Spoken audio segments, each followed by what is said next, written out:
Radiolus Valley. The light in the spacious room is cold, radiating a deeply chilling sensation. The man standing before the lab table is idly playing the test tubes, making them produce a rhythmic sound as they collide.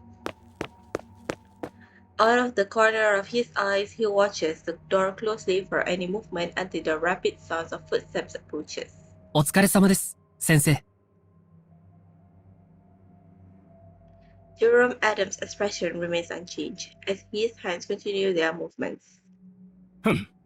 そんな澄ましたふりをしても無駄だよ。まるで試験前に徹夜をしている学生じゃないか。学生ですか？僕は案外若く見えるのですね。褒めたわけじゃない。As he looks at the unflinching, smiling face before him, Wilson Sarge snorts coldly.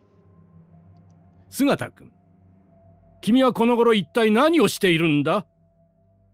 もちろん、研究ですよ。研究？そういう割に頻繁にここを離れているようだが。Wilson Sarge walks slowly over to the lab table. His gaze conveys an invisible sense of pressure as he looks at Jerome Adams. もちろん出かけること自体は問題ではない。見聞を広めろと言ったのは私だからな。だが、見ているだけというのは話が違う。流通経路にしろ、闇市での取引にしろ、最近は例の薬品に関することがことごとく嗅ぎつけられているらしいな。断るごとに抜け出しておきながら、どうしてこの事態を看過したんだ？まさかとは思うが、忘れたわけではないだろうね。私は君の。Amid the questioning, as he sees Wilson Sarge about to circle around to his side, Jerome Adams casts an imperceptible glance under the lab table. Then he stealthily knocks over the test tube he prepared in advance. With a crisp, shattering sound, a thick, dark liquid oozes out. It is accompanied by an indescribable odor. 何の匂いだ？すみません、先生。手を滑らせてしまって。Wilson Sarge takes a step back in disgust. Jerome Adams crouches down and calmly starts wiping up the spill in front of the lab table. ご安心ください。先生が僕の恩人であることは、今まで一度も忘れたことはありません。もし必要であれば、グラジオラスバレーを揺るがす汚れの方も、僕がすべてきれいにしておきましょう。はっ、相変わらず口だけは達者だな。The stench causes Wilson's Sarge's head to ache, but as he looks down on Jerome half kneeling in front of him, his mood lightens considerably. 身の程を知らぬグズどもをこれ以上のさばらせておくわけにはいかん。きっちりきれいにしておくんだぞ、姿くん。Wilson Sarge mumbles to himself before hurrying out of the door. Seeing his figure disappear behind the door, Jerome Adams chuckles with relief. 危うく見つかるところでしたね。He doesn't immediately get up. Instead, he directs his gaze to a corner under the lab table. 大丈夫ですか？その体でこの薬品を嗅ぎ続けるのはよくありません。さあ、出てきてください。The middle-aged woman has a sickly, bloated figure. She tries her best to crawl herself into the small space under the lab table, her messy hair sticking to her face as she stares at Jerome Adams in shock. 随分と怖がっているようですね。Jerome Adams mumbles to himself. He smiles resignedly, but remains crouching a safe distance away as he patiently strikes up a conversation with the woman. 最近ある本を読んだんです。図書館の本棚を手当たり次第に漁って見つけたものなんですが、素敵な言葉と出会いましてね。善か悪か、それは心が映し出し、天地が見極めるもの。一般的な価値観において、僕がその善に分類されるのかどうか、そしてその判断基準が正しいのかどうかはわかりませんが、少なくとも今のあなたにとって、僕は悪ではないはずです。Jerome's pure white lab coat seems almost dazzling as he is backlit. He extends his hand and gazes into the anxious pair of eyes peering at him from the darkness, slowly opening his palm. 安心してください。僕の手は清潔にしてありますし、床の汚れにも一切触れていません。生きたいという気持ちがあなたをここまで支えてきたのなら、あとは最後の一歩を踏み出すだけです。だから、どうか怖がらないでください。僕が必ず逃がしてあげますから。With his sincere and gentle persuasion, the woman reaches out tentatively to take his hand. She is helped to her feet, still trembling with fear. At the same time, Jerome hands her a note. これからも生きていくことを望むなら、無事にここを出た後、しばらくこの場所に身を隠していてください。His smile is sincere, without any hint of impurity. それでは、新たなスタートを切れることを祈っています。Remote Villa. In the short stalemate, his temple begins pulsing with a dull pain due to the pressure against it. Vin looks out the window, seemingly bored. The moonless night bears extremely low visibility. Only the shadows of the tree shakes irregularly. それで一体どんな方法で僕を送ってくれるのかな。正面玄関から堂々と送ってくれるのか、それとも。Vin turns his head, his golden eyes staring into the dark barrel of the gun. これを使うのかい。虚勢を張るのはよせ。さっきも言ったが、君の命に都がいくら出すのか、私はとても興味があるんだ。君だってそうだろ。あいつの中で自分がどれほど価値ある存在なのか知っておきたいはずだ。興味ないね。Vin sits calmly in his chair, his eyes full of indifference and disdain. At this moment, Oja, still obeying the previous orders, is standing quietly in a corner of the room. Because of this, he is able to clearly see what the others into the room cannot. Vin is unknowingly clenching his fist.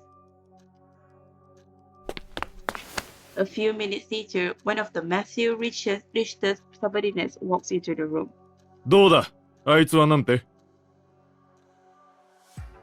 Matthew Richter turns to the side and listens with interest to the person whispering in his ear. Meanwhile, his gaze falls upon Vin, a slight smirk appearing on his face as he loudly repeats what he heard with amusement. そんな息子を産んだ覚えはない。好きにしろ。だと。これは困ったな。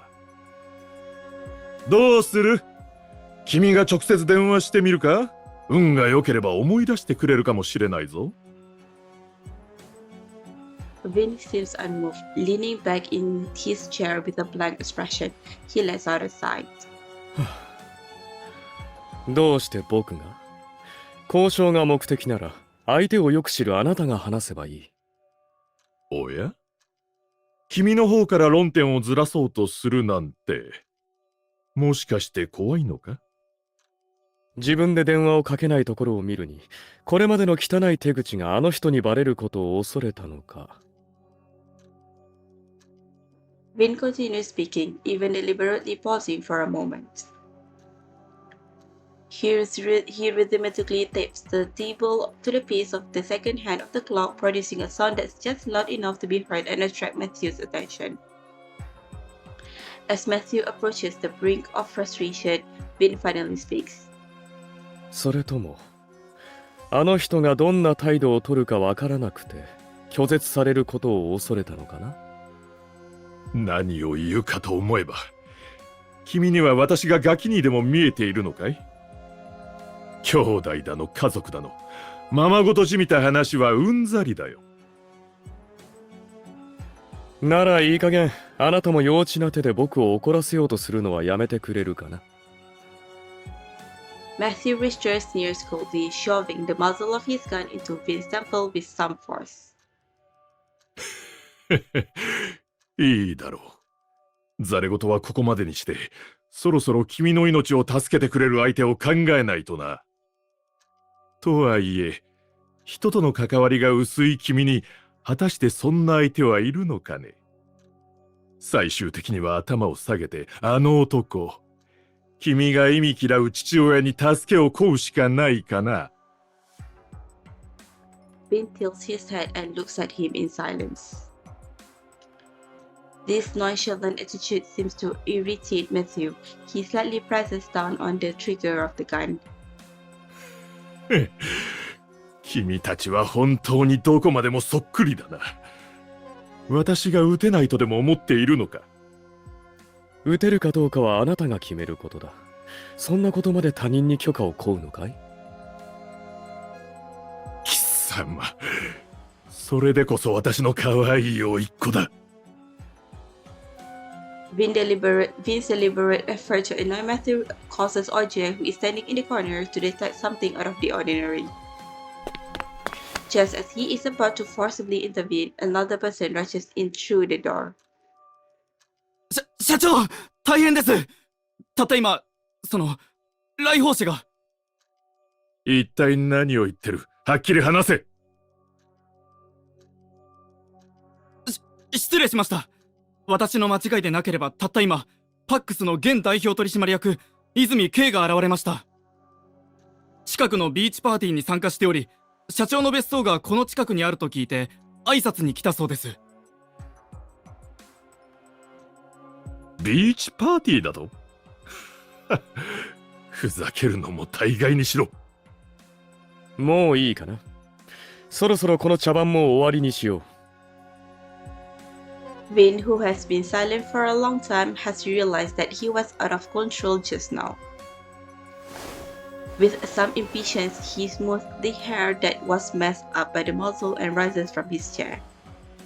相手が本当にパックスの代表なら、今度こそお客様としてもてなさないとね。行くよ、王子。おいおい、どこまで自由奔放なんだ。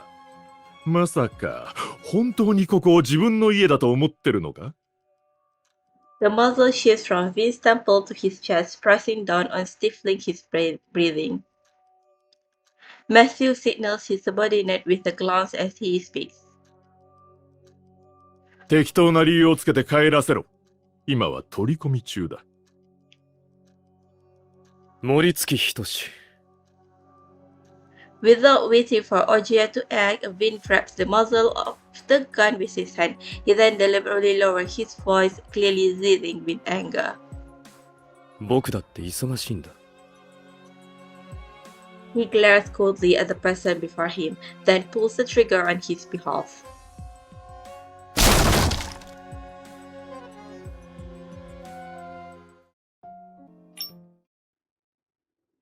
Remote Villa. 森月社長、大丈夫ですか？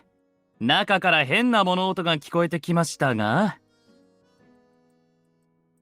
Under the surprise gaze of several subordinates, Mary strolls into the house with swagger. He pushes his sunglasses up the bridge of his nose and scans every corner of the room with interest. いやー、びっくりするぐらいでかい音だったから、てっきり銃声かと思っちゃいましたよ。さすがは泉家の御曹司、面白い人だ。本物の銃声を耳にしたことでもあるのかな？ちなみにさっきのは、うちのバカがうっかりクローゼットを倒しただけだよ。へえ、そんなに大きなクローゼットがうっかり倒れるんですね。Mary sits on the sofa with one hand supporting his head. His gaze falls on the faces of the subordinates one by one. まあ、確かに賢そうには見えませんけど。Matthew Richter surprises his displeasure, then opens a bottle of wine. 若者に一つ忠告しておこう。もしも本当に君が想像したような事態に出くわしたら、その時はなるべく遠くへ逃げることだ。万が一巻き込まれでもしたら、パックスは大損だ。Marius comfortably accepts the glass of wine from Matthew Richter as if he is still enjoying the lingering vibe from the party. He loves swirling the liquid in this glass around and even accidentally spills a few drops on his shirt. さすがは森月社長。先代の掟を破ってまで商売を営むだけあって、話す言葉も一味違いますね。そういえば、森月家は妙理にこだわらない一族だと父から聞きましたが、森月社長だけはとりわけお金が好きだとかなんとか。嫌う人間などいないと思うが、何せ金を持っていることのメリットは多い。Matthew Richter then takes the wine bottle and pours a small glass for himself, raising it and touching glasses with Marius. 相手の敬意が自分に向いてるのか、それとも自分の資産に向いてるのか、それが分かりづらくなってしまうのが欠点だがね。俺は別にどちらも同じことだと思いますけどね。個人だろうと資産だろうと、結局はどちらも代名詞に過ぎませんから。大事なのは、それが象徴する権力であり、権力を維持するための手腕、策略、そして並々ならぬ運です。ただ、投資に関しては慎重に動いた方がいい。運というものは所詮一時的なもので、一生ついてくるとは限らないですからね。Upon hearing this, Matthew Richter sneers coldly. 君の目には私が運だけの男に見えるか？思い上がるなよ、若造。運に任せて大博打に出ているわけではないなら、どうしてこんなリスクだらけの投資を？グラジオラスバレーに隠された不正。他の人間ならともかく、森月家の人間であるあなたが気づいていないわけがない。それでも何も気づいていないというのなら、森月社長が鈍いだけか。他に何か企みがある。違いますか？ようやく下手な芝居をやめる気になったか。The wine bottle is swept to the ground, which puts the various subordinates in the room on high alert. They quickly move to block the doorway. The scarlet liquid oozed its way toward Marius' feet like a snake, touching his toes through his flip-flops. なかなかに冷えてますね。Matthew Richter gets up from the sofa, peering at Marius in undignified appearance as he snorts coldly. さっきも言おうとしたが、その格好はどういうつもりだ？ビーチパーティーですから、涼しげな服じゃないと。でも確かに、伝統を重んじる森月社長にとっては、公序良俗に反することになりそうですね。With that, Marius deliberately lifts his shirt, revealing his well-trained set of abs, healthy and full of energy. Matthew Richter frowns in disgust, and the atmosphere grows more tense. ここは海ではなく山の中だ。ええ、ですね。それが何か？山に海はないし、当然ビーチもない。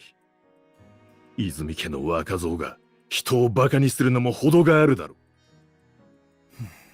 そんな、滅相もない。As his irreverent smile vanishes, Marius stands up, still holding onto the glass of wine. He leers arrogantly at Matthew Richter. 俺があると言ったらあるんですよ。なんなら一緒にどうです？車も外で待たせてありますから。He gulps the remaining liquid in the glass and lets go of the glass. The wine glass falls to the ground with an ear-piercing crash, sending splinters of glass flying directly at Matthew Richter's feet. ついでにいろいろといいものもお見せできると思いますので。面白い。Matthew Richter looks directly into Mary's unreadable eyes. It's hard to tell whether he is suppressing his excitement or hiding his uneasiness. Or maybe he doesn't really care at all. Perhaps he is just using his usual pretenses to cover up his deep indifference. Matthew Richter looks at the cabinet from the corner of his eyes. He seems to have had to deal with a certain internal conflict before waving impatiently. お帰りだ。送ってやれ。After the noisy visitor leaves, a brief silence returns to the room. そこまでする必要があったのか？ Matthew Richter walks slowly over to the corner and stops in front of the closet that he'd previously lied about being knocked down. まさか、隠してもらうためだけにわざと傷をつけたのか？おじとして言わせてもらうが、君の行動は過激かつ知性に欠けている。As soon as he raises his hand to knock on the cabinet door is kicked open from the inside. Matthew Richter is quick to react, taking a step back to avoid being hit directly in the face.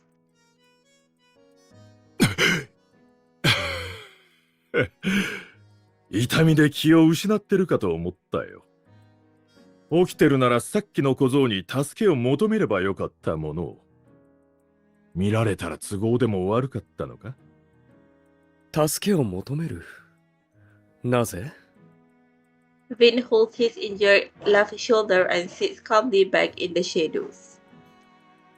There is still a hint of arrogance when he speaks. Apart from his hair, which is wet with fine bits of sweat, one would not suspect anything of being unusual about him at first glance. 僕が危険な状態にあるならまだしも。この状況、見られて都合が悪いのはどっちだろうね。脅しているつもりか？だからそこに隠れたと？幼稚だな。それはこっちのセリフだよ。Vin looks down at his injury, then shakes his head resignedly. 本気で僕を殺す気があるなら、どうしてそんなおもちゃを用意していたのかな？私の気が変わったらどうする？ Matthew Richter puts his hand on the cabinet door. A gentle push is all it would take to close it again. 暗くて狭い場所でゆっくりと死を待つ。それがどんな感覚かわかるか？一日と経たず、君は後悔することになる。どうしてあの小僧に助けを求めなかったのかと。そして2日も経てば、プライドを捨てて私に出してくれと懇願するだろう。Vin, neither anxious nor angry, waits patiently for Matthew Richter's imagination to run wild. It isn't until Matthew Richter is completely enraged by this attitude bordering on indifference that Vin reminds him of something. 忘れてるようだから教えるけど、さっきの騒ぎに乗じて、オジはここから脱出した。よって、あなたが僕を閉じ込めることはできない。残りの時間も少ないだろうから、最後に一つだけ忠告しておくよ。おじさん、あまり怪しいことはしない方がいいよ。でないと目をつけられることになる。なんだと？ Vin turns his head slightly, looking at him with a hint of a smile. あの泉慶がここへ来た理由が、僕の方にあるとでも？ここが誰の家なのか、よく思い出すんだね。坊ちゃん、ボタンを掛け違えています。Maris rubs his hair, impatiently pulling open the misaligned button on his shirt. He then buttons it up again from top to bottom. Perhaps because of the alcohol, the skin concealed by his collar has turned a little red. にしてもひどい酒だな。まずい上に頭がクラクラする。Vincent Kim sits resignedly in the driver's seat, while the beach party outfit that Marius changed out of lies on the passenger seat. 坊ちゃんはあまり嘘が得意ではないのでしょうか。ビーチパーティーというのはやはり少々無理があったかと。あのな、そもそも嘘ってのは信用の上に成り立つもんだ。あいつ相手じゃ他に何を言っても一緒だよ。だったら、いっそのこと口頭無形な作り話の方がまだいい。それこそ、あの小僧ならやりかねないかなんて思わせることができたら上出来だ。ですが坊ちゃん、僕の調査によりますと、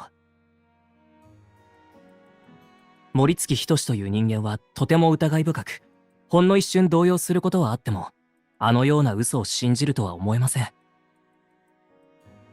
だから、その一瞬だけでいいんだよ。Hearing Vincent's concern, Marius gracefully smoothed his lips.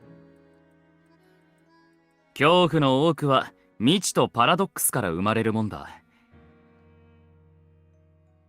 つまり俺が口にしたビーチが存在するのかどうか、もし存在したとしてどうして山の中にあるのか、それらを考えさせるだけで十分相手を翻弄できるんだよ。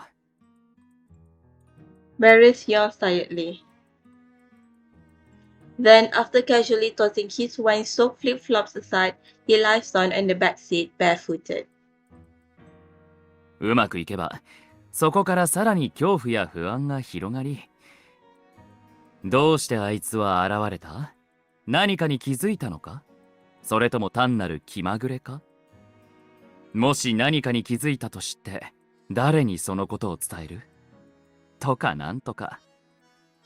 未知から生まれた恐怖が憶測を加速させ、どんどん不安が膨らんでいくに違いない。坊ちゃん、それは森月仁さんの話でしょうか。 Vincent Kim never gets a clear answer, even after driving out of the dark woods. You have not seen Vince since the auction. Both the university and the research center said that he requested a long leave of absence, nearly a whole month. Moreover, whether deliberately or not, his phone has been unreachable during this time. Your concerns grow stronger, and after hearing sorry, the number you dialed cannot be reached for several days. You finally make up your mind to visit Vince's residence by yourself on a Saturday afternoon. Outside Vince's residence. Although it would be rude to drop by unannounced, the current circumstances are far from typical. Here goes nothing.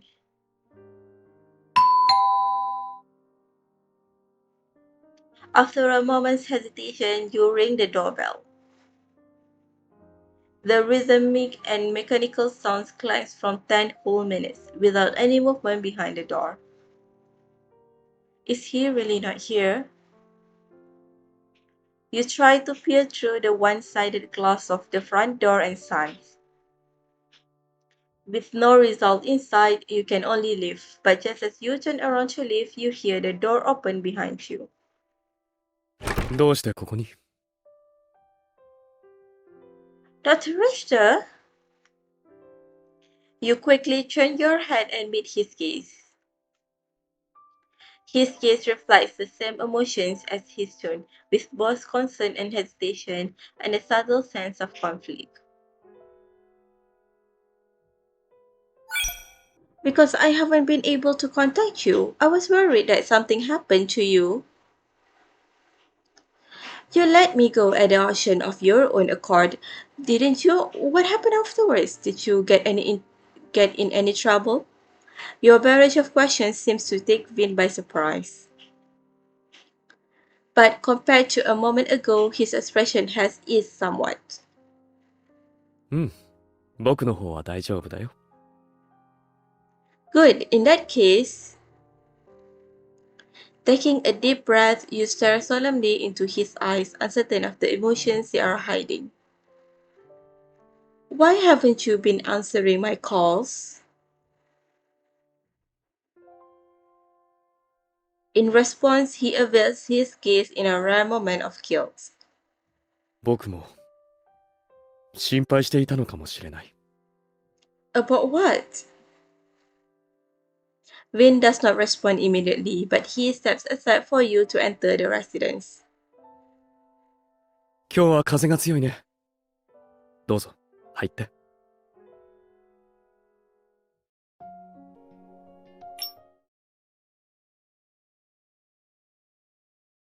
森月 It was a close call at the auction. I was afraid that you'd be worried, so I thought I'd pay you a visit in person to let you know that I'm safe. You still haven't organized the doubts in your stomach, so you can only come up with another excuse. But your excuse sounds stiff and even comical, making Vin laugh helplessly. 心配？僕があなたのことをずっと心配していると、そう思っていたのかい？ Am I wrong? You look down and play with your hair in embarrassment. After a short pause, Vin, who has been standing in the doorway, suddenly takes a step closer to you. いや、合ってるよ。 Looking up, you see him calmly gazing into your eyes. あなたは？ Of course, not only me, everyone's been worried about you. Vin does not respond immediately, but he steps aside for you to enter the residence. 今日は風が強いね。どうぞ、入って。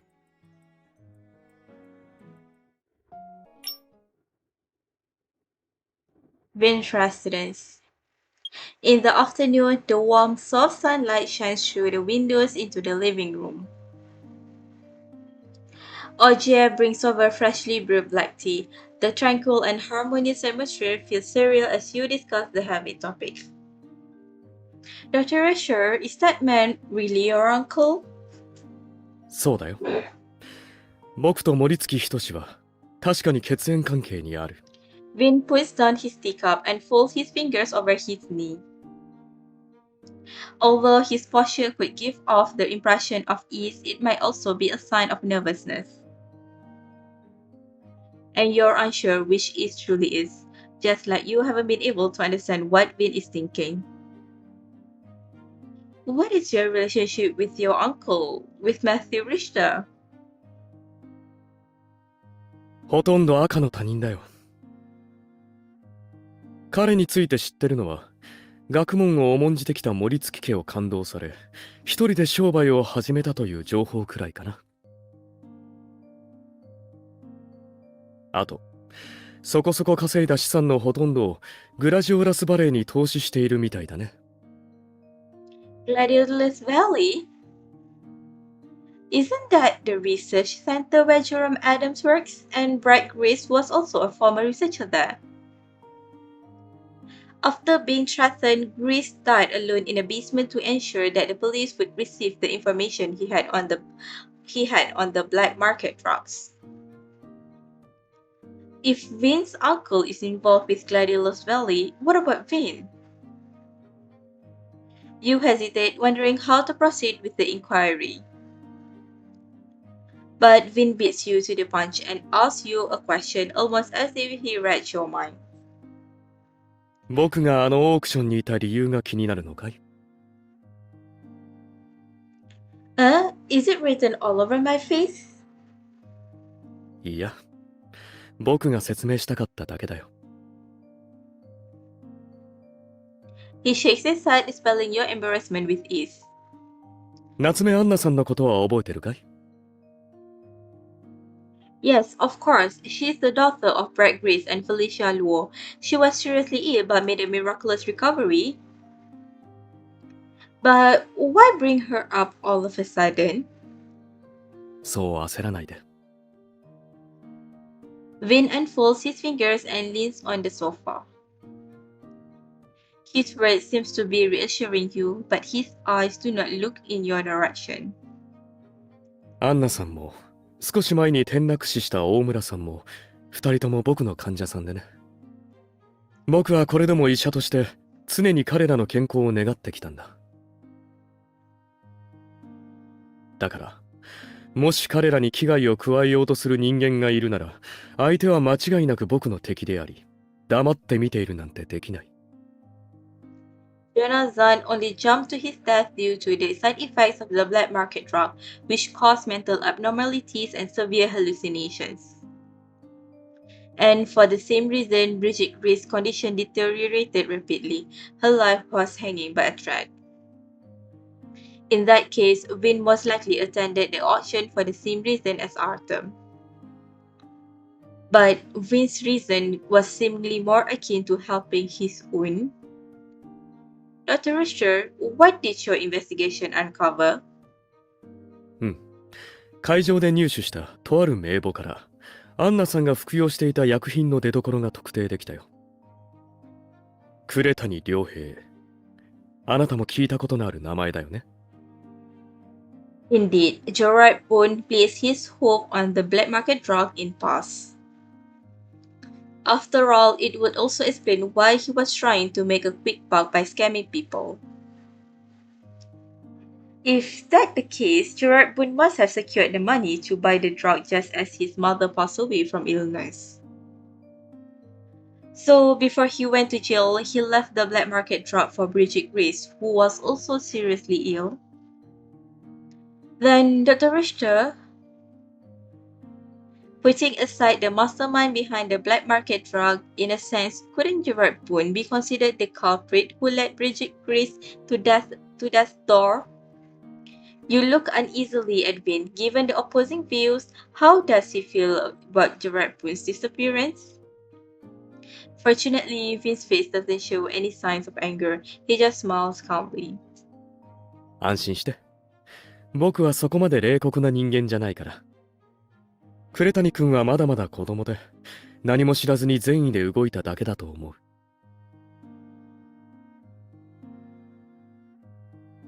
But the timing doesn't seem to match up with when Bridget Grace took the drug.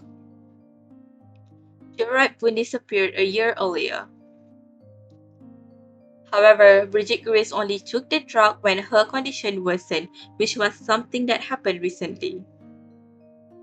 そうでもないと思うよ。なんせ、正規ルートで入手できないような薬だからね。安全が保証されていない以上、それが最後の手段となる可能性は高い。文字通り、藁にもすがるような選択だとしたら、万策が尽きるまで不用意に手を出したりはしないんじゃないかな。But Bridget Grace's illness wasn't hopeless at the time, so what if someone tricked her into taking it? For example, Jerome Adams. Vin sighs softly, not immediately responding. He stirs the gradually cooling tea until a small whirlpool forms in the cup.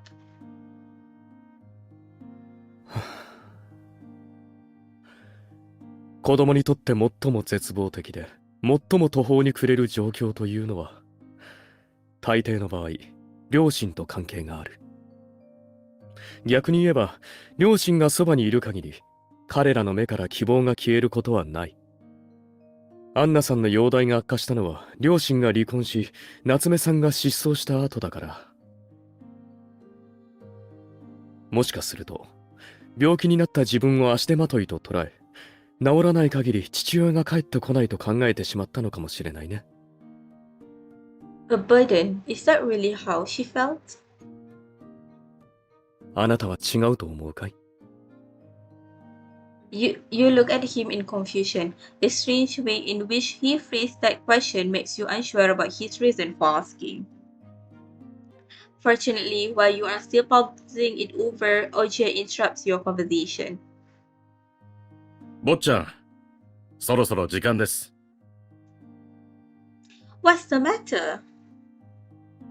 OJ just smiles politely at you and gestures with his eyes for you to look at Vin. すまないね。この後は来客の予定があって。悪いけど、今日のところはオジに家まで送ってもらって。His tone is still gentle as ever, but you detect a hint of determination that leaves no room for negotiation. With that, you can only nod and follow Ogier out of Vin's residence. By the time Ogier returns home, Vin has already sent his so-called guest away. He sits on the sofa. A certain anxiety is evident in the furrow of his brow and the light tapping of his fingers against the armrest. 坊ちゃん、いかがでしたか？見たままだよ。After a short silence, Vin glances over. His gaze conveys a complex mix of dissatisfaction and imperceptible conflict. 王子、この前は心配しなくていいって言っていたよね。はい、その通りです。ただお言葉ですが、先ほどの判断にはいささか問題があったように思います。問題？本当に弁護士さんに疑われたくないのであれば、真実をすべて話すべきだったのでは？先ほどの訪問も医者に傷を見てもらうだけのもの。弁護士さんを返す必要はなかったはずです。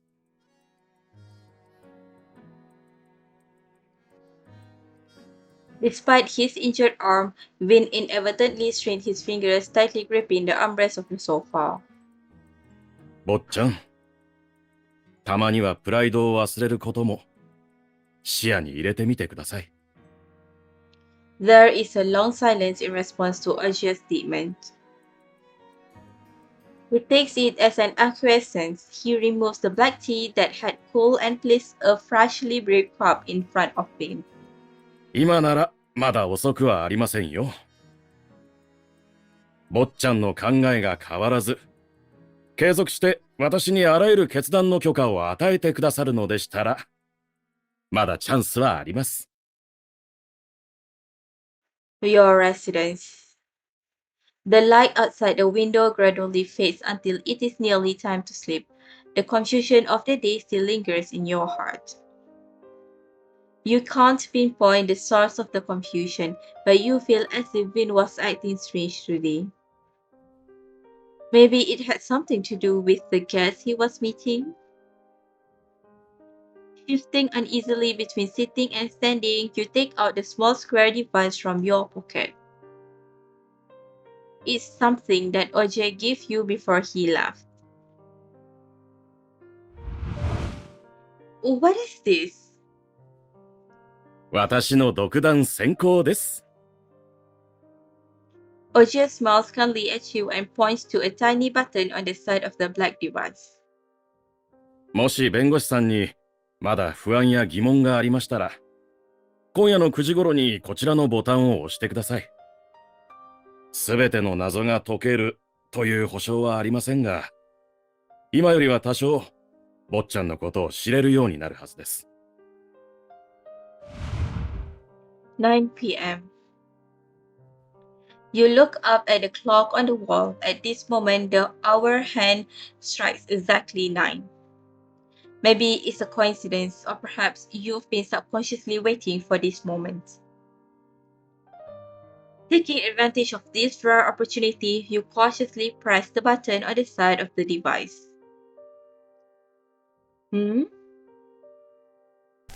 After a few noisy bursts of electricity, a muffled voice comes from the black device.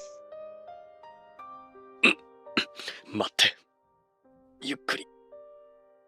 The voice sounds very familiar, but it's filled with a highly emotional grievance that you've never heard before. Dr. Richter? 王子、これは一体何の塗り薬なんだい？なんだかラー油みたいな匂いがするけど。これは今日の午後にホームドクターが処方してくださったスウォルトさんの塗り薬です。Ointment? Is Dr. Richter injured? Concerned, you keep listening. 傷口はもう大丈夫そうだから、あとは包帯を巻いてくれればいいよ。まだ塗り始めたばかりですよ。この腕が大事だとおっしゃるなら、めめしいことは言わないでください。Vin and Ogier seem to ignore your presence and continue the conversation on their own. The device is clearly one way, and your voice won't be captured, yet somehow you can hear Vince's disapproving snort. Wait, then this is. めめしい。あれから随分と言葉選びが上手になったみたいだね、王子。残りは一人で塗っておくから、それをよこしてくれるかな。I'm sure of it. This is definitely a listening device.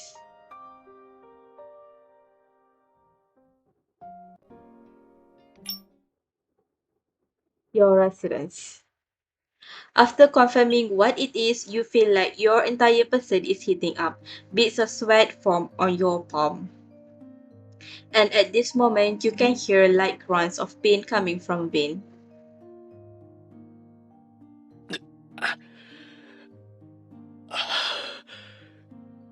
A strong sense of morality compels you to turn off the device immediately and call Vin. Your finger stops on the button. At the last moment, hesitation arises in your heart.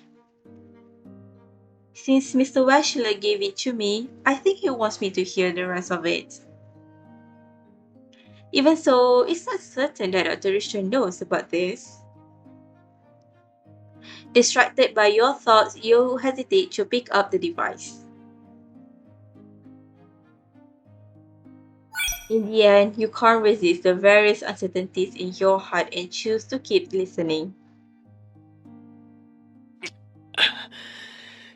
やっぱり向こうの薬は刺激が強いね。痛い上に痺れるなんて。それに、匂いもかなりきついし。彼女も少し近づいただけで気づきそうだ。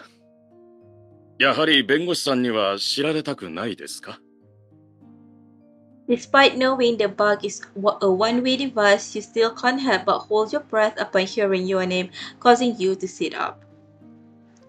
But except for the occasional muffled grunts, Vin doesn't speak again.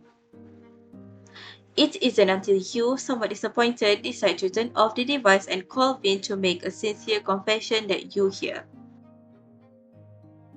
知られたいかどうかの問題じゃなく、今はまだ僕の準備ができてないだけだ。王子こそ、そんな顔してどうしたんだい？言いたいことがあるなら、ちゃんと話した方がいいよ。You hear approaching footsteps and whispers that seem almost inaudible. Then there is the sound of something falling to the ground, perhaps the tube of ointment. Vin, trying to remain calm, cannot repress the quivering in his voice as he speaks. 今のが全部聞かれてた。あくまで可能性の話です。確かに装置は渡しましたが、弁護士さんがこの件に関心を持っているかはわかりません。スマホ、今すぐ電話する。坊ちゃん、先にお召し物を。Panicking in these situations will only make things worse. The sound of rustling clothes comes from the device, but before you can listen any closer, your phone rings. You quickly turn off the device and answer the phone with a slew of words that don't quite form a complete sentence. Vin is keenly aware of this, responding with a light grunt. It's hard to detect from his tone if he's angry or not. 僕が電話をかけた理由について心当たりがあるみたいだね。あなたが気にしていることはわからないけど、どこまで聞けば満足するのかな？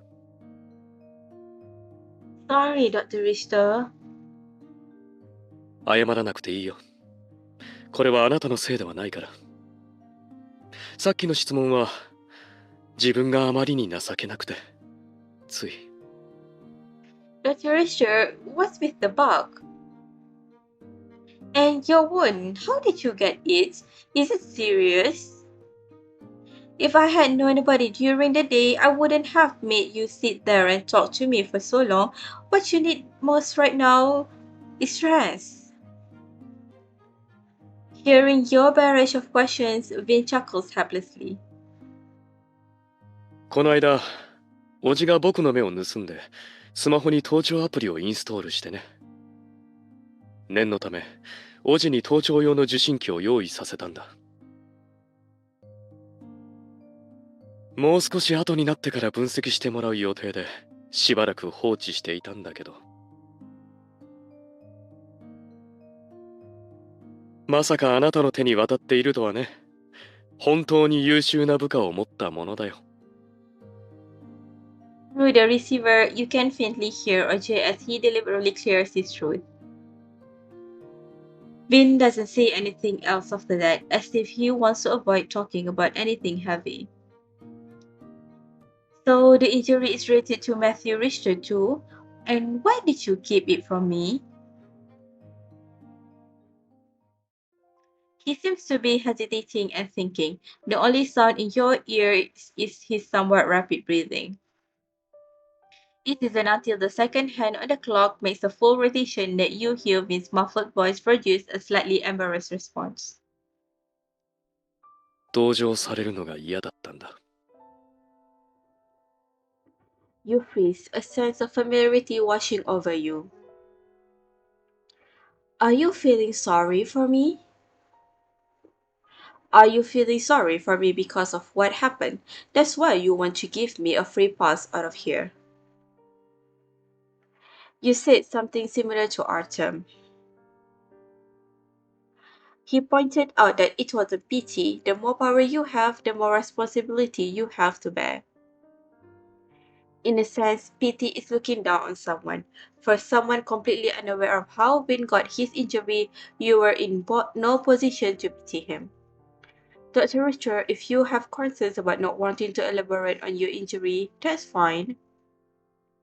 But next time you run into another situation like this, just tell me.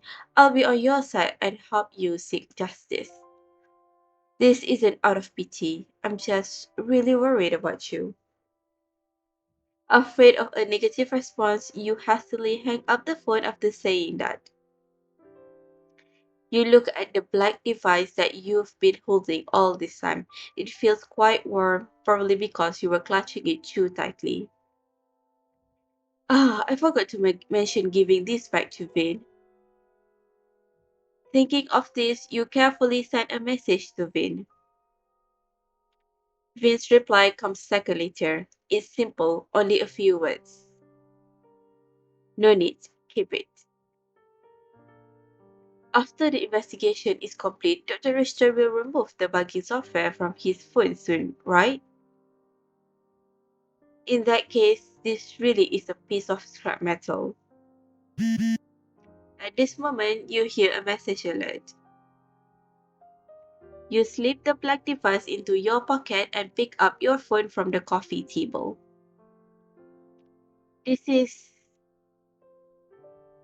The sender is Marius, and the message is short. Sorry to bother you so late, miss. If you're free, come to headquarters at 2 p.m. tomorrow. I need to discuss something with you. NSB Special Team. どうだった？ Luke leans against the wall of the NSB office, looking up at his colleagues peeling out of the doorway. Sensing their evasive look, he frowns. やっぱり何も喋らなかったか。はい。彼らは出遅れた1階のウェイターに過ぎず、オークションに関することは何も把握していませんでした。先輩も尋問しておきますか？俺が？ He tilts his head to peer into the interrogation room. A few people sitting inside are hunched over in fear, not even daring to breathe too loud. いや、時間の無駄だ。もし判断に自信がないなら、荻原隊長にやってもらえ。まあ、それでも結果は変わらないと思うけどな。Luke stands up straight, his shoes making a crisp sound against the ground. あの日のあいつらは完璧だった。時間的にも到着が遅れたわけじゃないのに、オークション会場はすでにもぬけの殻で、主催側はおろか、ゲストの一人さえもきれいに消えていた。一部の人間が残っていたのは、おそらくこっちの動きを鈍らせるためだろう。まるでコート散屈だな。一体次のオークションはいつどこで開かれるんだ。先輩は十分ベストを尽くしていたと思います。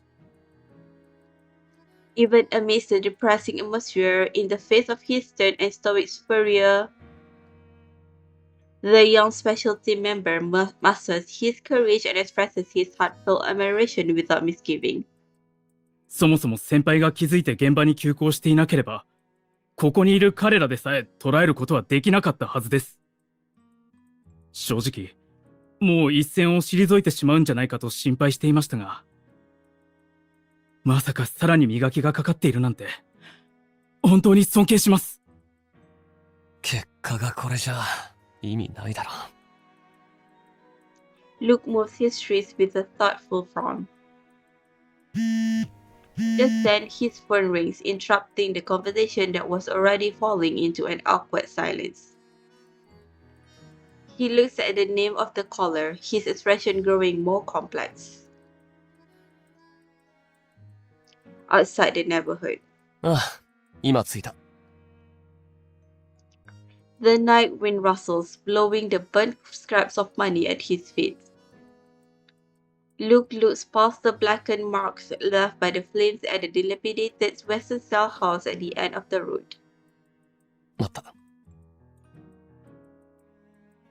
He slowly lowers his phone and stares at the second floor window of the cell house. From a distance, under the flickering street lights, a faint outline of a figure can be seen through the transparent glass. あれは。Luke had only taken half a step forward when he hears the ambulance sirens approaching, breaking the eerie silence. He shows his identification to the police that followed afterward, who allowed him to stay within the cordoned-off area. A short time later, the medical staff hastily breaks through the door. They then carry out a body covered with a white cloth on a stretcher. お前にも聞こえたよな。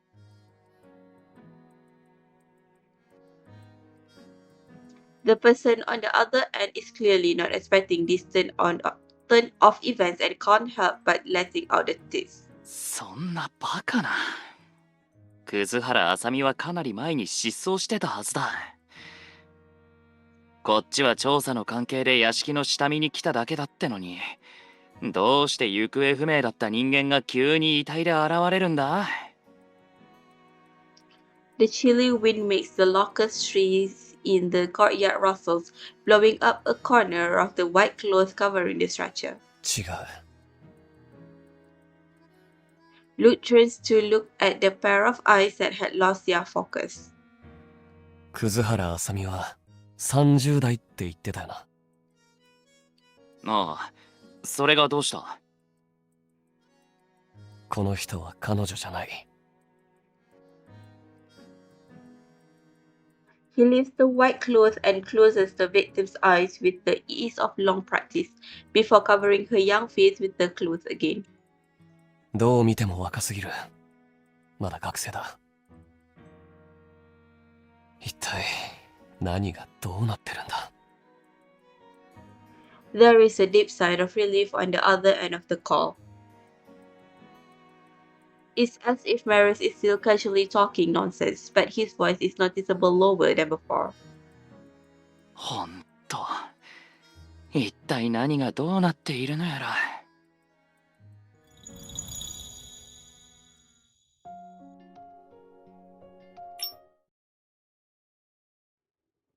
Antoine's headquarters. In the Antoine's conference room, Marius, looking very much like a CEO, stands before a screen with the information of the case file displayed. Before his speech officially begins, he symbolically looks around at the seats and nods with satisfaction. うん。全員揃ったようで何よりだ。全員？僕と彼女の2人しかいないようだけど。You sneak a peek at Vin sitting next to you. Vin is leaning back naturally on the chair, not showing any signs of discomfort. You're not sure if he's enduring the pain or if his injury has nearly healed. 今回はちょっとした手伝いを頼みたいだけで、全員を呼び出す必要はなかったからな。それに、あれこれ話を広げられても困る。Help? うん。ある案件の調査をお願いしたくてね。僕たちはいつ君の駒使いになったのかな。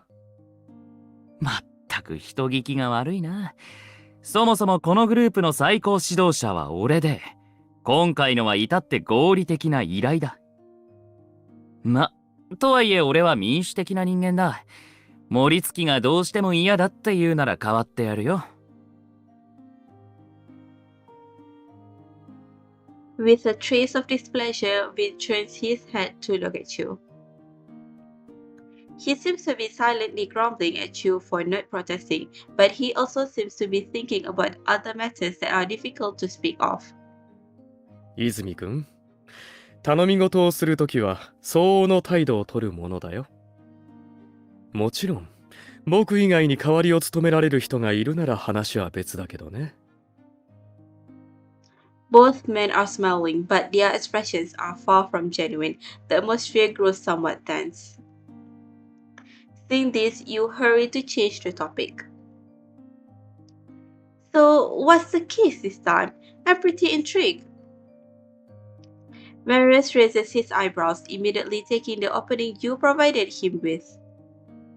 この間の呉谷良平の件と同様、今回もビッグデータセンターがピックアップしてた案件だよ。Another missing persons case?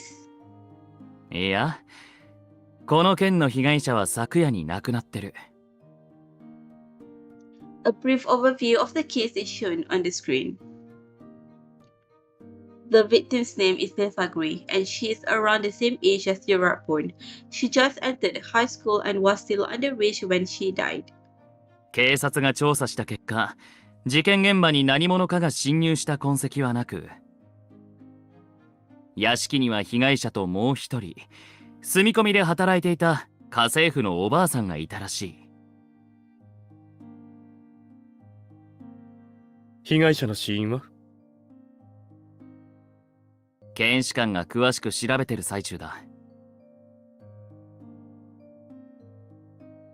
ただ、現場の状況と遺体の状態からして、十中八九農薬の服用による中毒死だと思う。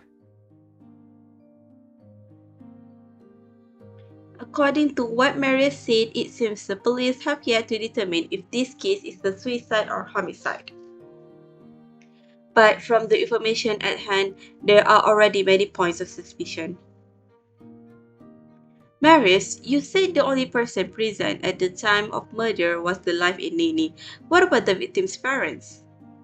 いい質問だね。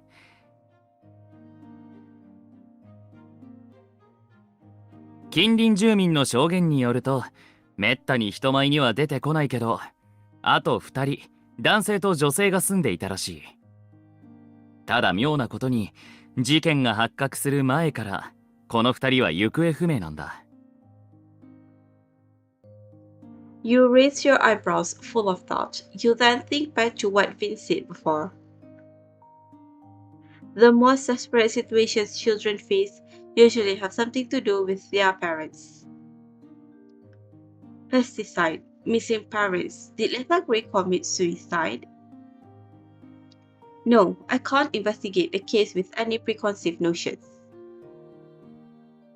Marius, how long have the parents been missing? それについてだけど、母親の葛原あさみの方はかなり前に失踪してて、父親の方は、To keep everyone in suspense, Marius pauses intentionally. He sneaks a peek at Vin during this time to gauge his reaction. As he brings up the subject of family, Marius can clearly detect the unconcealed indifference on Vin's face. 彼は事件当日の夜に失踪したらしい。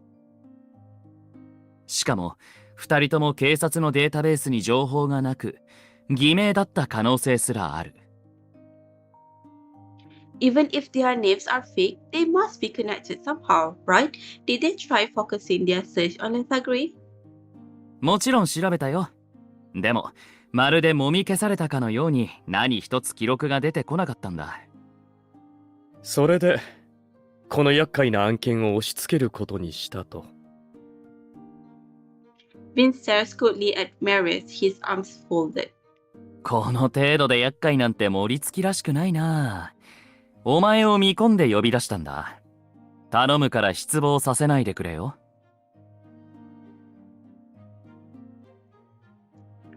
What kind of leadership style is this? Marius is acting like one of those bosses in older TV dramas. To avoid unnecessary arguments, you quickly jump into the conversation. In that case, Marius, could you give us a little performance? え、あれ？ You nod as you make a few gestures to him as a reminder, mouthing the lines. Marius immediately understands what you want, but he coughs awkwardly and pretends to look at Vin with embarrassment. 本当にやるの？盛り付きの前で？一体何の話かな。Sensing the clear discomfort in Vin's tone, you rush to encourage Marius. Come on, do it! わかったよ。今回だけだからね。Marius clears his throat, his expression growing serious. Then he slaps his hand on the table. There is an unmistakable yet slightly grandiose sense of intimidation in his words. 調査グループの中で俺はキングって呼ばれてる。最高指導者の立場にあるからだ。よって、俺の命令に逆らうことは許さない。はあ。Vin is slightly stunned at first. After a few seconds, he presses his lips together and naturally shifts his gaze away. It wasn't so much a sign of anger, but more an effort to suppress laughter, which you can relate to. いいよ。今回はおとなしく従うから。どうぞ続けて。Sometimes this kind of sarcastic tolerance can seem more damaging than a direct verbal attack. Marius may have suffered deeply out of embarrassment, but his strong mental fortitude allows him to quickly pull himself together. それなら結構。話を続けようか。事件発覚後、警察はすぐに遺体があった寝室を調査し、家政婦のものとおぼしき補聴器を発見したそうだ。よって今後はそのおばあさんを重点的に調べ、場合によってはそのまま起訴する可能性もあるらしい。けどまあ2人もうすうす気づいてると思うけど、この件はそんな単純な話じゃない。Apart from Lethagra's mother, who has been missing for a long time, what's even stranger is that her father has not been seen since the night of the murder. If he didn't suffer the same fate, it could be that 捕まるのを恐れて逃亡した。After saying that, Vin walks toward the door, expressionless. なんだ？指示に従うって言ったそばから逃げ出すつもりか？勝手な想像で判断するのはやめてほしいね。察するに、君の話は今ので終わった。せっかくの週末をこれ以上無駄にしたくないだけだよ。特に、昨べはよく眠れなくてね。少しでも早く調査を済ませて休みたいんだ。After hearing this, Marius, instead of being annoyed or angry, smiles with satisfaction. 積極性があって大変やらしい。あのおばあさんは相当ショックを受けてるようだから、場合によっては盛り付きの専門知識が必要になるかもね。Then, do I go with Dr. Richter, or would he prefer to investigate alone? Seemingly sensing your concerns, Vin stops in the doorway. He turns away and gently extends an invitation to you. It's a very different attitude from the way he spoke to Marius earlier. さあ、行こうか。Marius remains where he is standing and waves at you, sending you off with a serious remark. 法律面のことはお姉さんに任せるから、よろしくね。Of course, leave it to me. President Office. After returning to Paris, Marius puts on his suit jacket again. He stands in front of the French window, straightening his tie and gazing thoughtfully down at the entire city in the distance.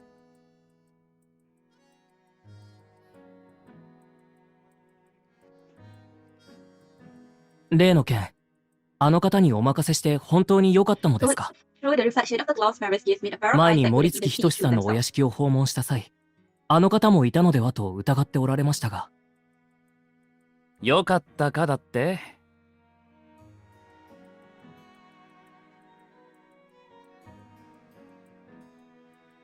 He turns around, putting a finger to his lips to make a... いい悪いの問題じゃないし、俺は今でもあいつを疑ってるよ。でしたら余計にわかりません。どうして弁護士さんの同行までお許しに？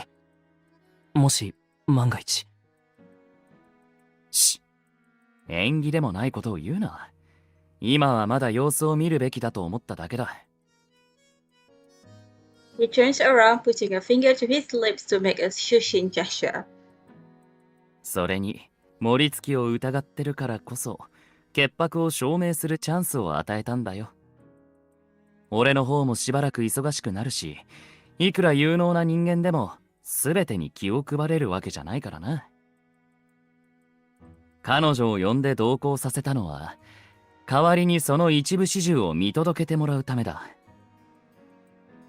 Marius sighs after he finishes speaking, then smiles resignedly. あいにく、俺は彼女しか信じられないからな。Temporary shelter. At present, the house has been sealed off by the police for the investigation. Marius previously mentioned that the elderly woman's name is Jill Meadows. The police were unable to reach her children. So after the initial police interview, she was placed in a temporary shelter. This is a temporary residence, not your home. Framed on the wall is a set of rules. This is the first line written in bold. お探しの方でしたら向こうにいますよ。After Vin coldly reads over the cumbersome rules, he looks into the corner with you at the guidance of the caregiver. Jill Meadows, who happens to be standing, looks to be in her early 60s. However, she already needs a cane to walk.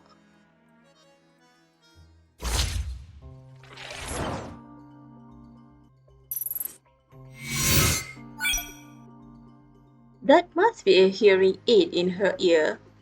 Marius also said that the police found a single hearing aid at the crime scene and they suspect Jill Meadows dropped it.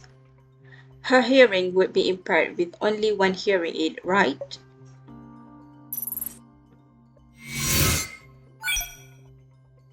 There is a string of crooked numbers on her clothes. Upon closer inspection, it looks to be a sewn on. Is this a phone number? Some people make sure their contact information is put somewhere obvious on their elderly family member just in case they get lost. If that hypothesis is correct, then who does this phone number belong to?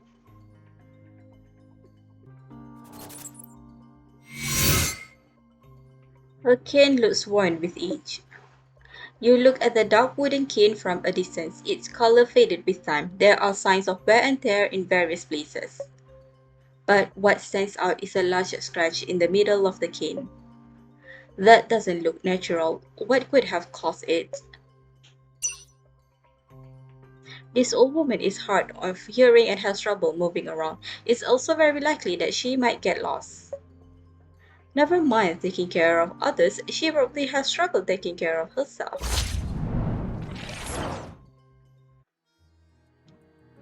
Just as you're about to approach her, Jill Meadows walks slowly with her cane to a young boy not far away. She spreads her trembling palm and kindly holds out a handful of peanuts to the boy. ほら、おいしいよ。食べてごらん。The boy looks down at the peanuts with their rough shells and shakes his head while taking a step back with some disgust. The caregiver, who is standing beside you guys, sees this and sighs impatiently. 入谷さん、子供に食べ物をあげないでくださいって何度言ったらわかるんです？いい加減人の話を聞いてくださいよ。She points at the barely touched food on the table, impatiently nagging. まったく。そろそろ夕食の時間が終わりますから、早く食べちゃってください。それと、事件の話を聞きたいっていうお客さんがいらしてるので、あんまり待たせないでくださいね。はい。わかりました。Jill Meadows looks dejected as she sits back down at the table. Perhaps due to her old age or out of nervousness, her trembling hand doesn't hold onto the spoon for very long and drops it. The spoon bounces on the floor and rolls to your feet, splashing a little soup on your shoes. ちょっと、またあなたは。It's fine, I can wipe it up and I can go wash the spoon as well. You quickly pick up the spoon and head over to a nearby sink to wash it. ご協力感謝します。ここからは僕たちが。何を言って。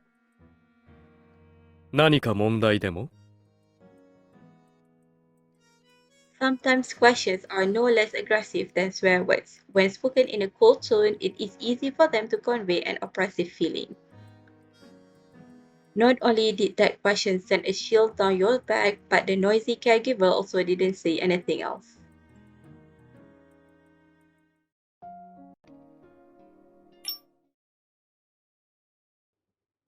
Temporary shelter. By the time you return with a clean spoon, the caregiver is long gone. ありがとう。あとは僕がやるよ。But Dr. Richter, your hand. 平気だよ。もともと大した怪我じゃなかったし、もうほとんど治ってるから。You are still doubtful as you hand him the spoon. As Vin politely introduces himself, he pulls up a seat next to Jill Meadows. こんにちは。僕は精神科医の森月玲です。今日は先日の事件と葛原つぼみさんについて軽くお話を伺いに参りました。He picks up the plate and scoops a good amount of food, offering it to her in a gesture that appears skilled and natural. 手の調子が良くないようでしたらお手伝いしますよ。いえ、大丈夫です。ちゃんと食べられますから。はい。僕もそう信じています。ただ、食事が冷めてしまうともったいないですからね。こういったことに慣れていなくて、つい手を出してしまいましたが、入谷さんは遠慮なさらず、食べれる分だけ召し上がってください。Vin doesn't show deliberate affection, trying to persuade Jill Meadows by being neither humble nor aggressive. This reasonable and clever tactic makes it hard for Jill Meadows to refuse directly. She sighs a breath of relief, still somewhat troubled. はあ、私のような老いぼれにそんな迷惑をかけるだけなのに。気にしないでください。ところで、あなたは誰かにこうしてあげたことはありますか？ええ、ありますよ。前に孫の面倒を見ていたので、食事中に走り回るあの子をよく追いかけてました。Vin chuckles slightly. そうですか。では、もしご迷惑でなければ、僕にもあなたのようにさせてください。はあ、あなたのような子を持って、ご両親はさぞ幸せでしょう。Dr. Richter has a complicated relationship with his parents. 幸せですか。Vin looks down slightly. You are unable to discern his expression. just as you are about to say something to distract them from the sensitive subject of family. 実は僕もそう思っています。なら、ご両親の幸せにはまだまだ先がありそうですね。Upon hearing Jill Meadows' compliment, Vin isn't disappointed like you assumed he would be. Instead, his smile is even bigger when he raises his gaze again. As long as he doesn't mind, Vin patiently feeds Jill Meadows one bite at a time, just like he would with a real relative. You think to yourself that there are no children in this world who are born to hate their parents. The same definitely rings true for Vin. After eating, it is nearly 7 p.m., an hour before visiting hours at the shelter end. Considering that there are still many doubts rooted in your heart and in an effort not to waste time, while Vin is returning the plate, you take this opportunity to start your conversation with Jill Meadows. Mr. Meadows, are the numbers soon onto your close phone number? あ、これですか。はい。つぼみの電話番号です。Jill Meadows hesitated as she caressed the crooked embroidery. 私はほとんど学校に行っていないので、文字どころか数字もよくわからなくて。だから、迷子になった時のためにって、つぼみがすべての服につけてくれたんです。本当に優しい子ですよ。At the end of a sentence, Jill Meadows' voice becomes lower and her eyes dim. Just when the atmosphere was getting depressed, Vin naturally joins the conversation after returning the dinner plates. 縫い目が荒いところを見るに、つぼみさんはこれを縫うためだけに刺繍を習ったのでしょうか。ええ、その通りです。本当に優しい子なんですね。よければ僕からもいくつか質問したいのですが、よろしいですか？はい。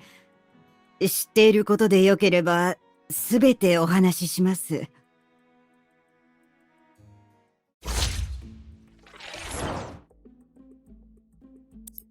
では、まずは入谷さんご自身についてお聞きします。警察があなたのお子さんと連絡が取れないと話していたのですが、何か理由がおありなのですか？ Thanks to Vin, Jill Meadows seems to have completely let her guard down around you two. それは、はい、私の孫が、いえ、私が。Vin doesn't jump in to console or disagree with her. He looks at Jill Meadows with a gentle and firm gaze, silently informing her that he is listening and that he completely understands her. 私が何にも気づかず何もしなかったせいで、若いあの子の命を奪ってしまい、だから息子から縁を切られ、あの家から追い出され、すべて自業自得なんです。Jill Meadows is vague when telling her story, which makes it inconvenient for you to question her further. Despite not grasping the whole story either, Vin is able to naturally push the topic forward as if he knew. では、あなたが当時気づけたはずのことや、すべきだったことは何だったのでしょう？あの子から目を離さず、もしもあの時、あの子が飛び降りると知っていたら、私は何があってもあの家に残っていたでしょう。でも、あなたがそうしたように、人には人の選択がある。あまりご自身を責めないでください。いえ、違うんです。あの子は、そうするしかなかった。Jill Meadows mutters to herself while shaking her head. Vin simply consoles her instead of asking for details. She then gradually reveals information that sheds light on the situation. Many families of suicide victims don't understand the reason for their passing. They only feel regret. But judging by her tone, it seems like she's blaming herself for neglecting him. Seeing that she is unwilling to speak any further about the matter, Vin doesn't push any further on the topic. He glances at you and silently passes you the baton with a look. Mrs. Meadow, how did you come to live with Letha Gray? はい。年のせいで仕事も見つからず、食べるものすらない毎日で。そんな時、あの子が家政婦を探してると、給料がもらえて、家も食事も用意してくれて、本当にありがたい話ですよね。Where did you hear about this job listing? 偶然というものでしょうか。学校帰りのあの子に会って、直接言われたんです。あの子は本当に優しい子で、私に家がないと知ったら、自分の家まで案内してくれて。ああ、こんなことになると知っていたら。Jill Meadows falls silent for a moment, then sighs.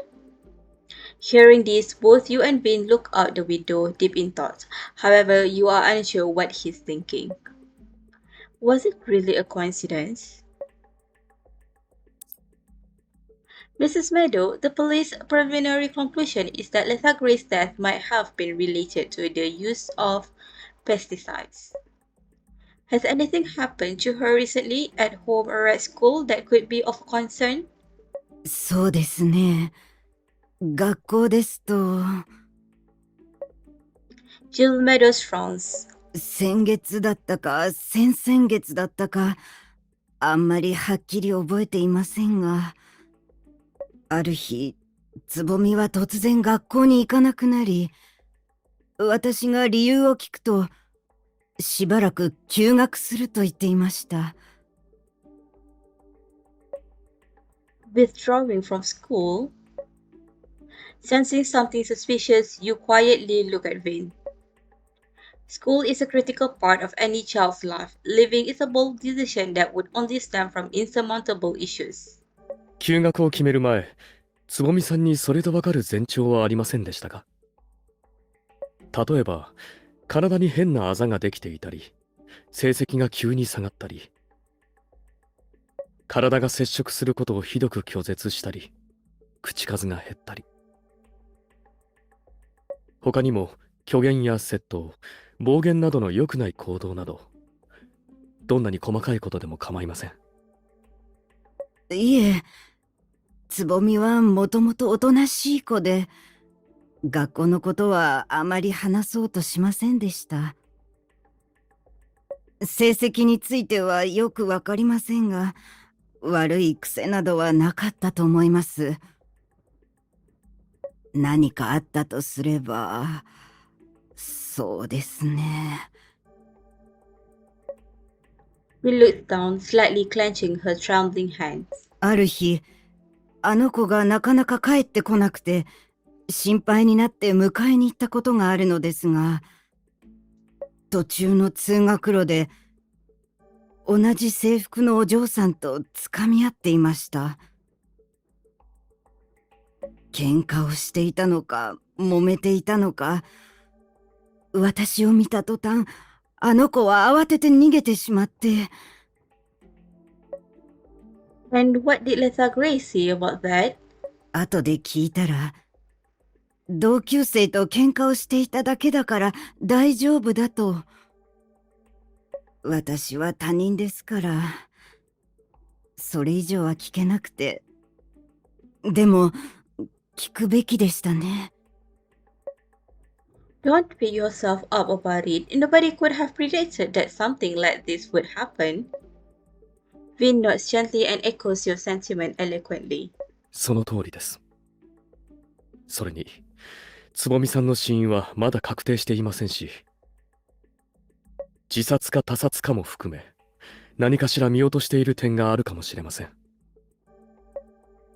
Based on Jill Meadows' description, it's true that the school shouldn't be the sole focus of suspicion. It's still uncertain what role Letha Gray's parents, whom she never mentioned, play in all of this.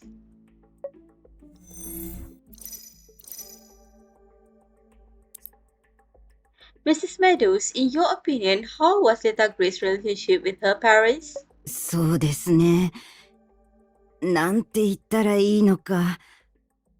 他と比べれば少しは、いえ、やはり良くも悪くもなかったと思います。Not particularly good or bad? You are somewhat alarmed at her vague evaluation.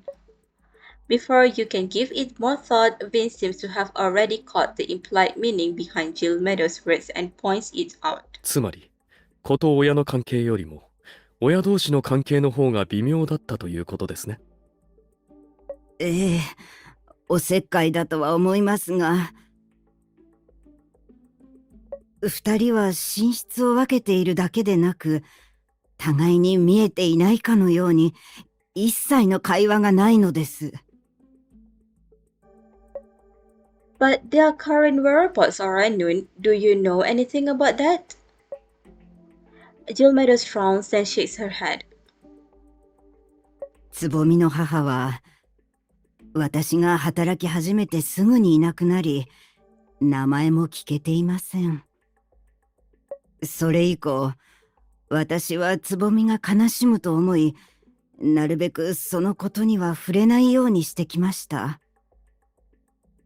そして最近、一度だけそのことを聞いてみたのですが、悩みがあるのか、何も話してくれませんでした。Letha's mother must be Mavis Sutcliffe, the person that Maris mentioned. Vin, who is seemingly accustomed to strange family dynamics, calmly continues his line of questioning. では父親の方はどうでしょう。彼のことも名前だけは知っています。葛原武文と言って自分から教えてくれました。After this brief account, Jill Meadows averts her gaze, seemingly avoiding something. Your instincts tell you that the matter concerning these two isn't all that simple. Maybe the topic is taboo, or maybe she doesn't know what to say about it. Whatever the case may be, Jill Meadows finds it difficult to say anything for a moment.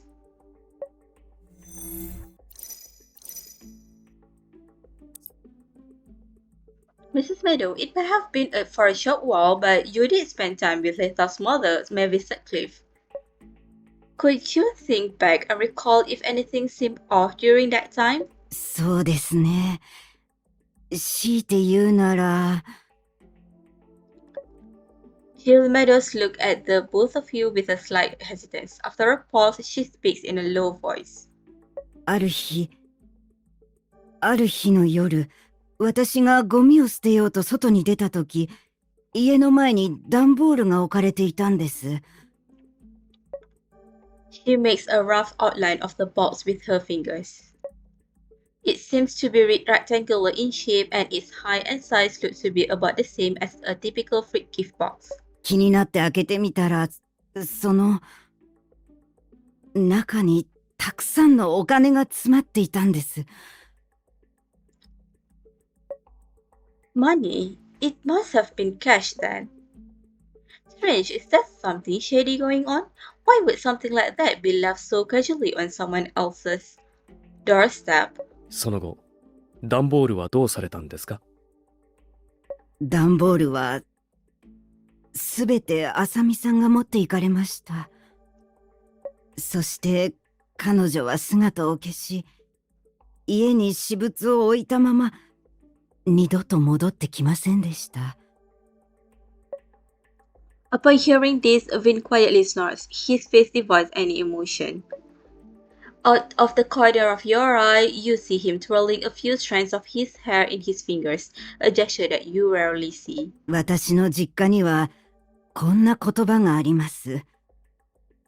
欲に溺れて手にした大金はやがてあの世への名船となる。人は一生に稼げるお金に限りがあるそうです。なので、身に余る大金を手に入れてしまうと、寿命が縮まるようですね。Jill meddles with her hand in fear. In the face of this old woman's groundless speculation, you and Vin chose not to comment. It's still unclear if this matter is related to Letha Grey's death, but at the very least, you are certain that humans are responsible if there's foul play involved, not ghosts or evil spirits. 葛原武文さんは事件後突然失踪したそうですが、つぼみさんとの関係性など彼に関する話をお聞かせください。はあ、それに関しては私からは何とも。Jill Meadows deliberately avoids both of your gazes, breathing a long sigh of relief. ただ、あの人はとにかく父親らしくありませんでした。子供のつぼみでさえ彼よりは大人らしいと思えるほどです。Mrs. Meadows, did he not treat Letha Grey well? そうですね。まともに働かず、優しさも足りず、すぐに感情的になり、つぼみにもよく八つ当たりをしていました。Bill laughed coldly upon hearing this. 随分と大人げない人だったんですね。ええ。それなのに、つぼみは何一つ文句を言わず、反対にいつも彼をなだめてあげていたんです。Did he ever lay a hand on Letha's Grey, including any other inappropriate physical contact? よく物を投げて怒っていましたが、直接手を挙げるところは見ていませんね。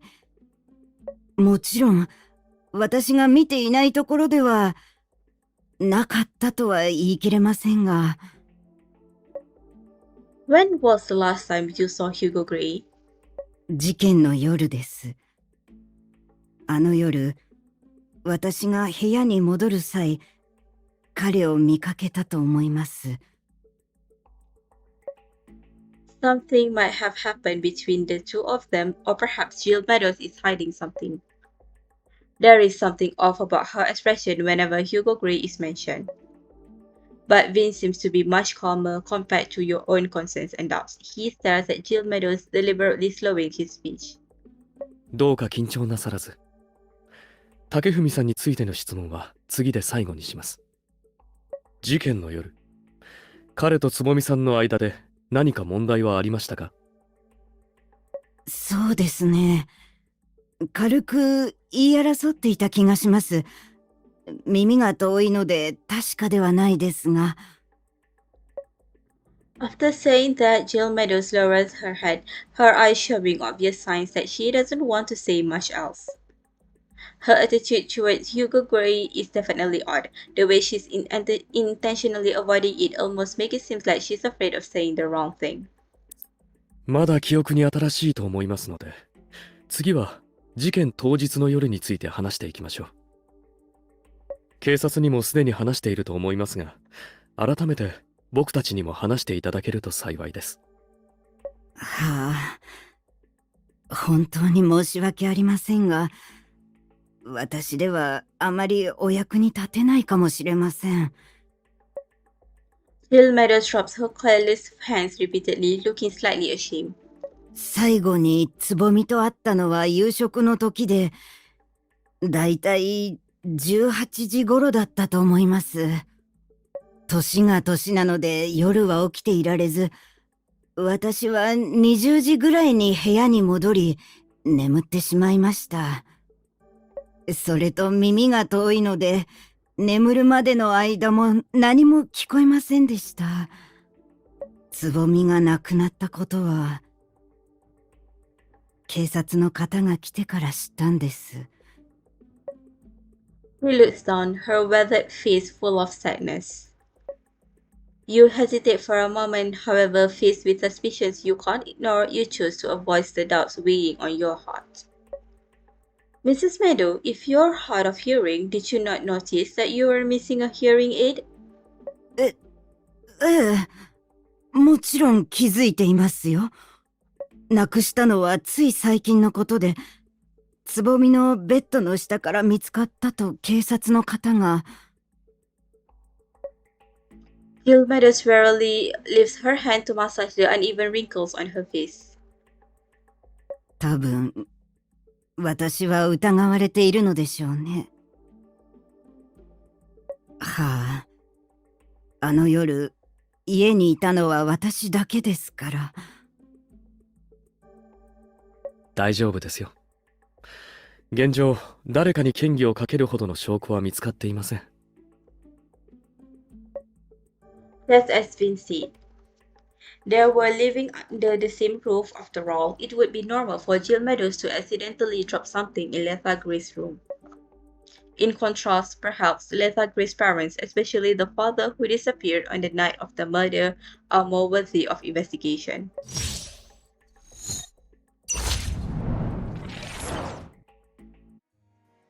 もう遅いので、私はそろそろ。消灯時間が決められているので、守らないとまた迷惑をかけてしまいます。Jill Meadows grabbed the cane beside her and stands up unsteadily.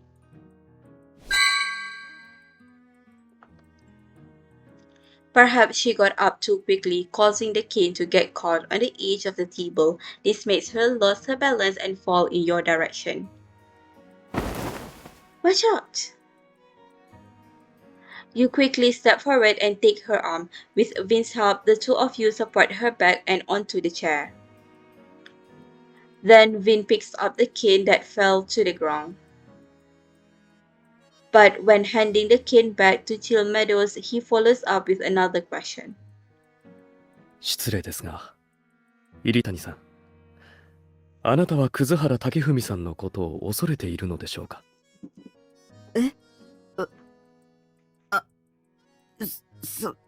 それは。Jill Meadows is breathing rapidly and patting her chest in shock.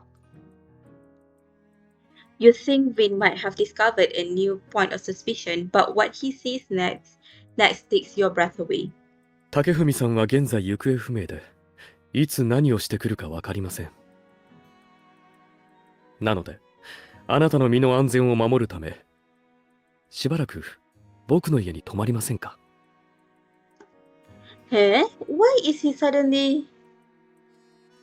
It was a considerate invitation, but it feels strange that Vin is the one offering. それはさすがに、ご家族の方にも迷惑がかかりますし。大丈夫です。家には僕と執事の2人しかいませんし、何部屋も使っていない客室がありますので。それに、ここは長く住めるような場所ではありません。警察の方も、いずれ息子さんと連絡が取れるでしょうし、縁を切られたとしても、法律上では親子のままです。私はもう、合わせる顔がないのです。今さら無理に会っても、あの子に嫌われるだけですよ。Don't say that, Mrs. Meadow. It's not troublesome. He has a legal obligation to support you. いえ、やはり忘れてください。あの子たちにこれ以上迷惑をかけるわけにはいきません。Jill Meadows mumbles as she clenches her cane. At the mention of her son, she is adamant in her refusal, but not as strongly as before. もし本当にここにいられなくなっても、そこらで寝床を見つけるので大丈夫ですよ。それに、自由に行動する権利はあっても、監視の目はついているようです。なので、他の方を巻き込むわけにはいきません。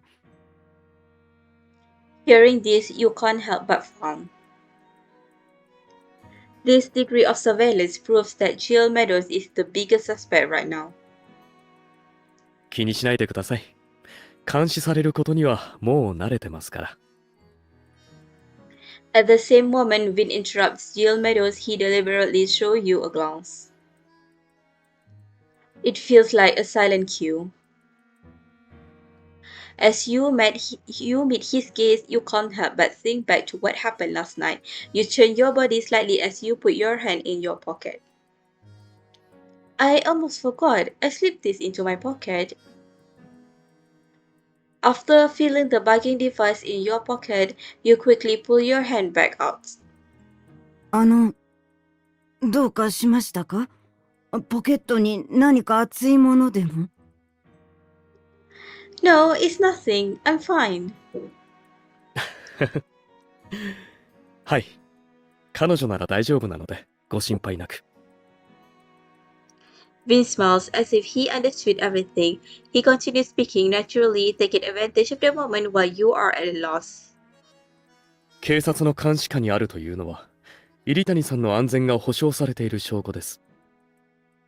それに、僕もそういった環境の中で育ってきたので、どちらかというと、監視の目があった方が安心できます。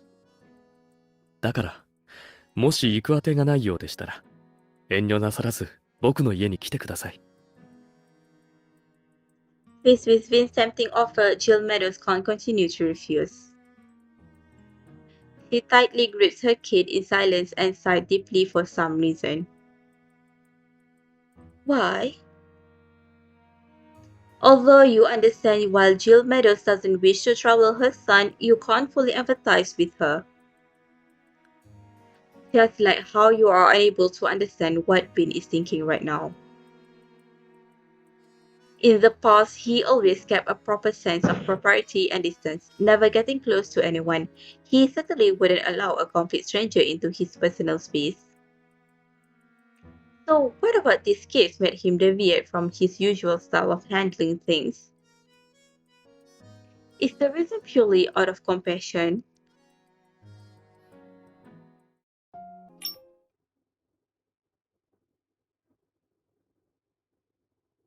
That night, Vi notifies the police and takes care of the transfer procedure for Jill Meadows to leave the shelter. While that is going on, the two of you don't have much time for small talk. The strange atmosphere between the two of you lingers until you're on the way home. Both you and Bin have been maintaining the silence as though each is waiting for the other to speak first. The questions in your mind keeps growing, and in the end, you can't help but give in. Dr. Richter, just what are you planning to do? The night wind pushes through the alley, causing Vince's clothes to rustle loudly. As you walk diagonally behind him, you can feel his white lab coat brushing repeatedly against your hand, tickling your skin. あなたを家まで送ろうかと。His response is obviously not an answer to your question. You find yourself lifting your hand to grab a corner of that white coat. Even though you didn't pull hard on his coat, Vincent seems to sense something and turns to look at you. 話はまだ終わってないよ。As you meet his somewhat resigned gaze, you finally come to your senses and hurriedly let go. How immature. What am I doing? Vin doesn't seem to mind and continues the earlier conversation about his plan. おじは入谷さんを迎えに行く関係で、僕たちの面倒までは見られないからね。それに、あなたの家はここから歩いて行ける距離にある。だからあなたを送るがてら、ここまで黙っていた理由について質問できるかなと思って。これが僕がしようとしていることだよ。Then you are actually already know what I want to ask you, right? うん。曖昧な聞き方や遠回しな質問でなければ、ちゃんと答えられると思うよ。For a moment, you can't distinguish who is more unhappy right now. But it also makes you realize that Vin probably prefers to address things in a straightforward manner. Then I'll be direct with you, Dr. Richter. Why did you offer to let Mrs. Meadow live at your place? 理由は前に話した通り、葛原武文さんの行動が読めない以上、あの場に留まることが危険だと判断したからだよ。それに、施設の環境もいいとは言えないからね。入谷さんは事件現場にいた唯一の証人だし、彼女に万一のことがあってはならない。But isn't that place under police surveillance? 万全を期すなら、より信じられる手段を取る。それが僕のやり方だから。But Dr. Richter, you noticed it too, didn't you? Mrs. Meadow didn't tell us the full truth at all. You are certain that Vin would have noticed it far earlier than you did. As expected, Vin's expression shows no sign of surprise at your words. He nods calmly. うん、気づいてるよ。それに、今の彼女に家政婦の仕事が務まるとは思えない。That's right.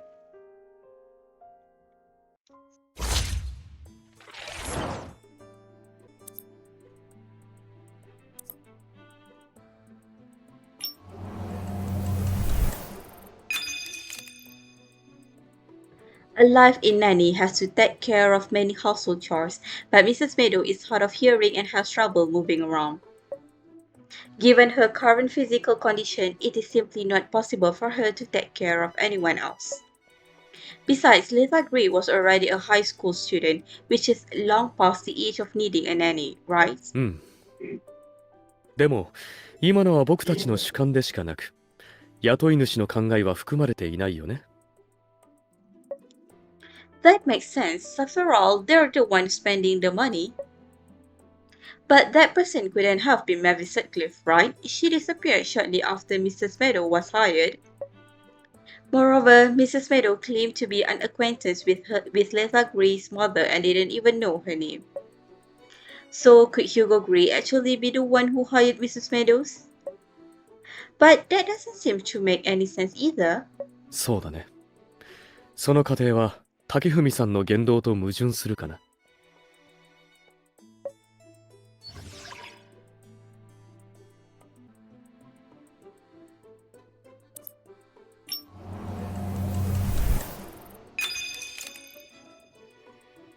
Mrs. Meadows said she was hired to take care of Lisa Gray. However, according to previous statements, Hugo Gray has a short temper. Not only did he not show any fatherly love, but he also needed his daughter to console him. Normally, a father like that wouldn't hire a nanny to look after his daughter, would he? Unless it was for some other reason.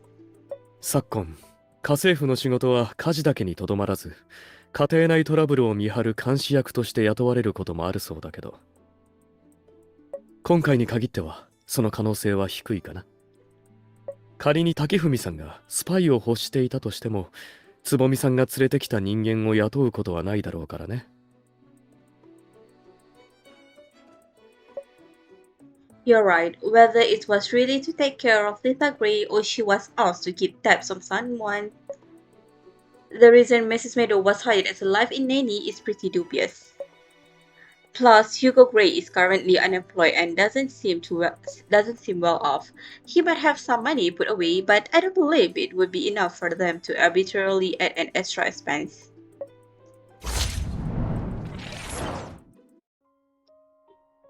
According to the current speculation, Jill Meadows' claim of being the live-in nanny is very suspicious. But this doesn't prove that the other things she described as necessarily true. She may be keeping more of the truth hidden. For example, what if she was actually close with Hugo Gray and Lisa Gray was not the one that brought her home? How much of what Mrs. Meadows said can be trusted? Just as you're about to remind Vin about this, he surprises you by raising a new point of suspicion. 竹文さんに金銭的余裕があったかについては、まだ結論を出さない方がいいかな。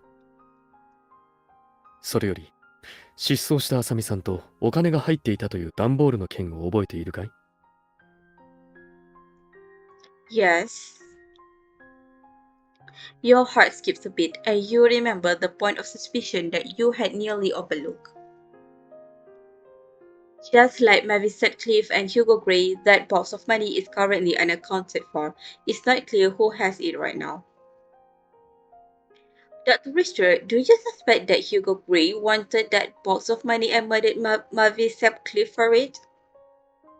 Following that line of thinking puts the case in a whole new light. Hugo Gray plotted against his own wife over the box of money. He set his sights on Lisa Gray, who might have known. His own alleged disappearance was simply a cover story. So, did he want to shift all the blame on someone else by hiring Mrs. Meadow in advance? While you are completely lost in thought, Vince seems to be much more relaxed. He watches the bug zapper lamp in the cross patch with great interest. As insects are continuously killed by it, even more insects are mindlessly drawn in to meet the same fate. 僕は一つの可能性を提示したまでだよ。情報が不足している状況で結論を急ぐと考え方が偏ってしまう恐れがあるからね。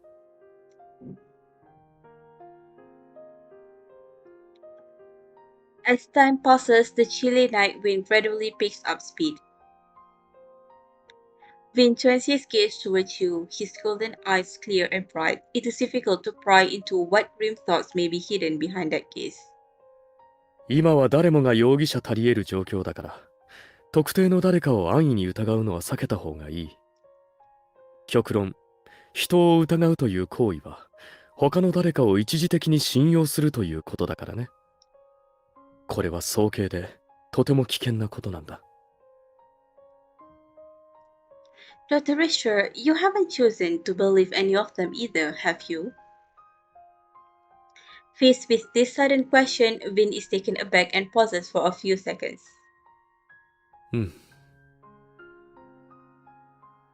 That's good. After all, there are still so many doubts about Mrs. Meadows. It's not a bad thing to be more careful. Seeing you breathe a sigh of relief, he frowns imperceptibly. He seems like he wants to say something, but is holding himself back. もう帰ろうか。このままでは風邪をひいてしまう。後のことは明日、現場を見てから考えるとしよう。Without giving you any more time to ask questions, Vin turns around and heads toward the exit of the alley. Vin's quick pace causes his white lab coat to sway violently back and forth in the wind, as though constantly attacking the space behind him where you are walking.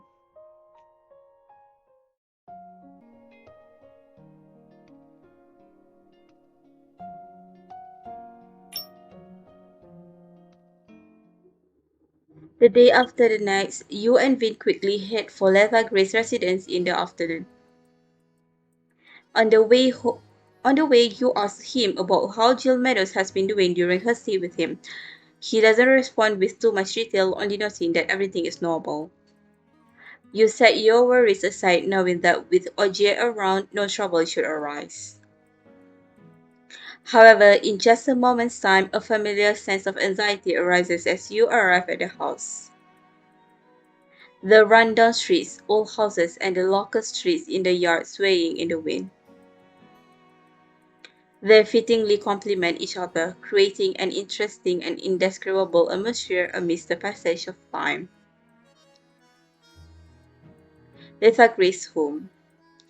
The police don't have definitive evidence to formally charge Jill Meadows, and the scene of the incident remains sealed off. After lifting the caution tape to let you and the others in, Darius Morgan sighs with a heavy look on his face. 状況が状況だから、場合によっては臨機応変に対応すべきだとは思うが、今回の件が安全調査庁を動かしたと考えると、嫌な予感がしてならなくてな。It's just as Darius Morgan said. The reason you are allowed inside the crime scene to collect your evidence is that the NSB issued a special order for it. This rarely ever happens. Could it be that Luke is also investigating this case? Vin doesn't seem to mind any of it. He looks around the room expressionlessly. 岩崎さん、警察は現段階で入谷さんをどう見ているのでしょうか。事件はまだ調査中で、自殺か他殺かもまだ断定できていません。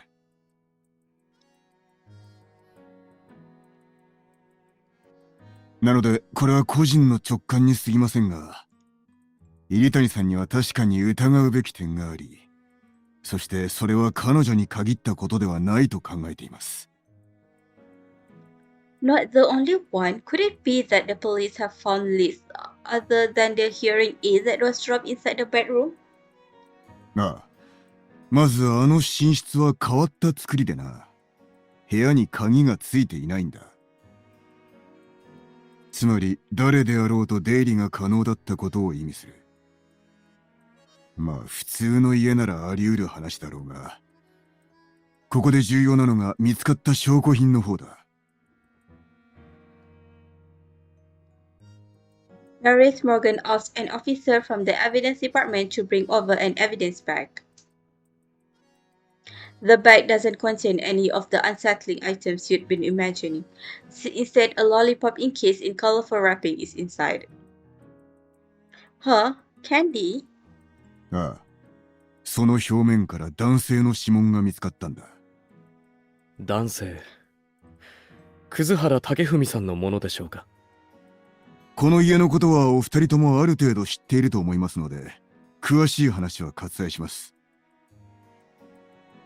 Darius gently nods and points toward the hall by the door. キャンディーはあそこに落ちていて、部屋にある他の指紋と照合したところ、葛原武文のものであることが判明しました。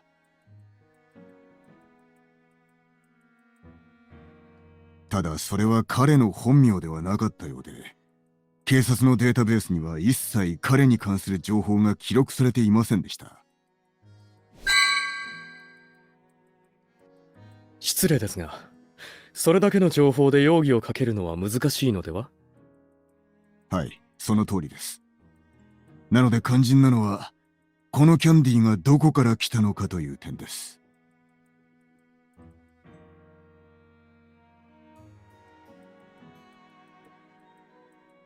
There are 4 bedrooms in the entire house. The 2 rooms on the first floor belong to Hugo Gray and Mavis Sutcliffe. Letha Gray's room is above the stairs, facing the nanny's room from a distance. What an adorable room! The room's furniture is all pink. It looks like the dollhouse that many girls dream of when they're young. However, as you inspect the room in more detail, a hidden sense of pressure and oppression gradually permeates everything that you once found beautiful. After a closer look, you realize that there are no real windows in the room. The only source of light is coming from the light that's hanging off the ceiling. 確かな証拠はまだ見つかってないが、現場の状況を見る限り、キャンディーはこの部屋にあったものだと我々は考えている。現場検証は一通り終わっているから、他に知りたいことがあれば何でも聞いてくれ。Okay, thank you, Captain Morgan.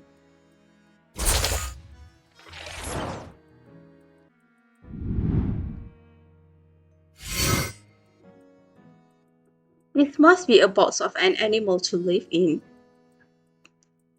It seems like a lot of people are keeping small animals like hamsters or chinchillas as pets these days. Was Letha Gray one of them? But this spot seems to have been abandoned. Nothing is living inside of it. 最近はそうなんだね。可愛いからかい？ Yeah, they're fluffy but don't require as much energy to take care of, unlike kittens or puppies. なるほど。でも、これは爬虫類用のケージみたいだね。Reptiles, something like a lizard or snake? Upon closer inspection, there is neither sawdust nor a running wheel, which is a standard for most hamster owners. It seems you made a subconscious misjudgment based on the decor of the bedroom. I'm sorry, Dr. Richter. I assumed that Letha Gray would prefer cute animals. 大丈夫。それが普通だよ。冷血動物は人に懐きにくいだろうし、一般的に言う可愛さともこの部屋の雰囲気とも離れてるからね。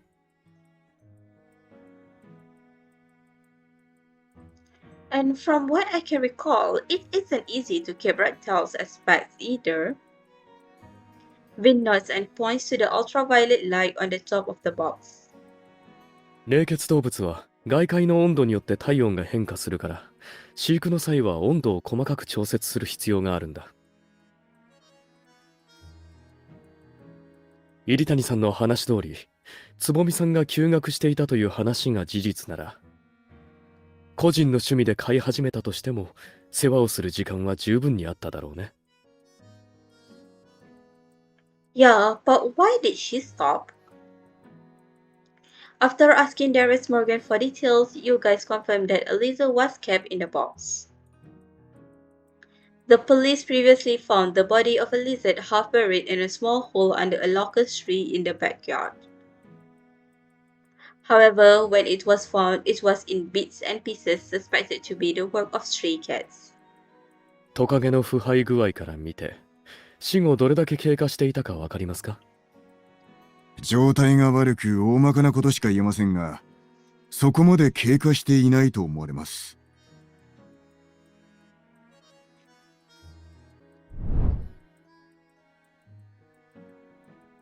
That's 101 Lizards, Journey of Three Mountains, Deep Mystery of the Galaxy. She had so many extracurricular books, and there are signs that every one of them has been read. It seems that Lisa Gray had a wide range of interests. What a beautiful landscape! I remember that this place is a tourist attraction. Did Lisa Gray want to travel here?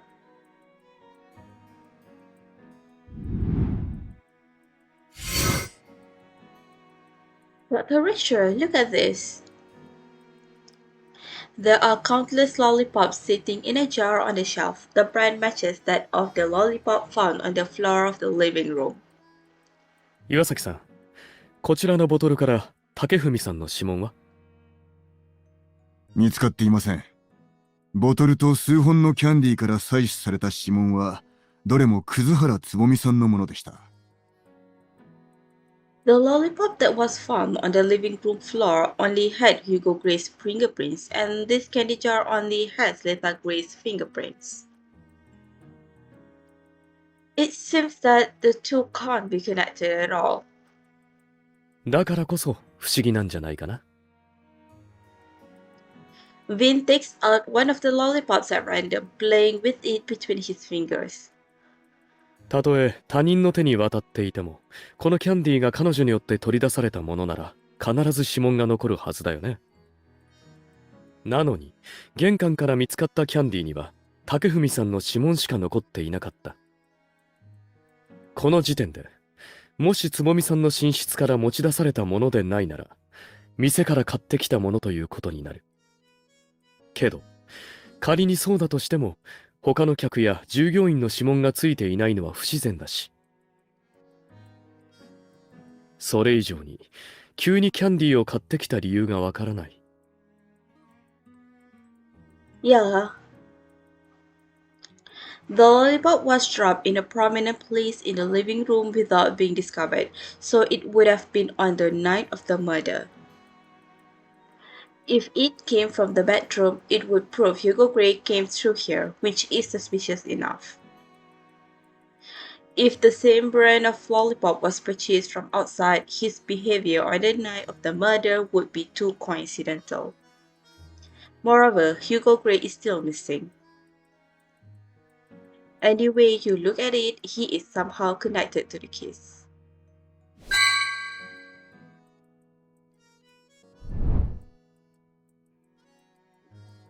Do a thorough cleaning, sort through shopping lists. Lisa Gray kept herself busy at home despite withdrawing from school. She must have liked sticking to a schedule. 1000 must-know English questions, mistakes to avoid high school math addition, essential ancient poetry for high school. I've done some of these problems. Times have changed, but high school students nowadays still get stuck on the same problems.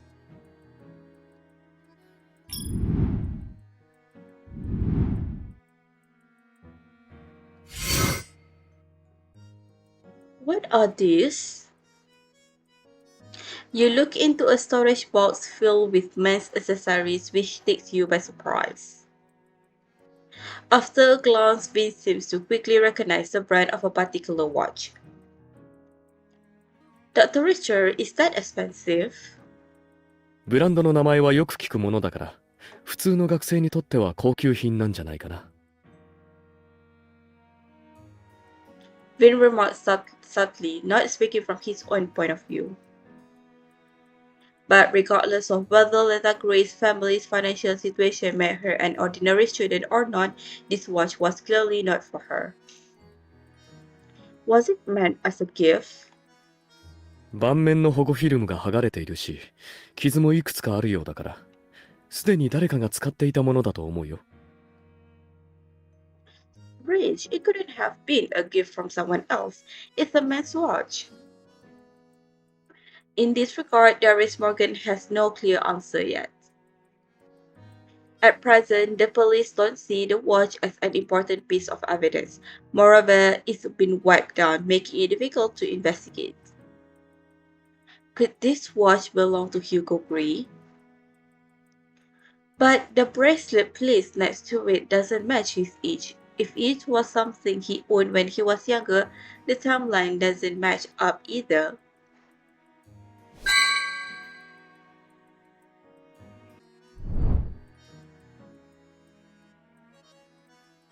What a cute bear! Was it Lita Gray's comfort toy? What kind of stories was Lita Gray keeping hidden in her heart? Oh, this window is fake. Since there are no windows in the bedroom, Lita Gray made one herself on the bedroom wall. But without any natural light, even if the room itself is cozy, it will feel stuffy and depressing.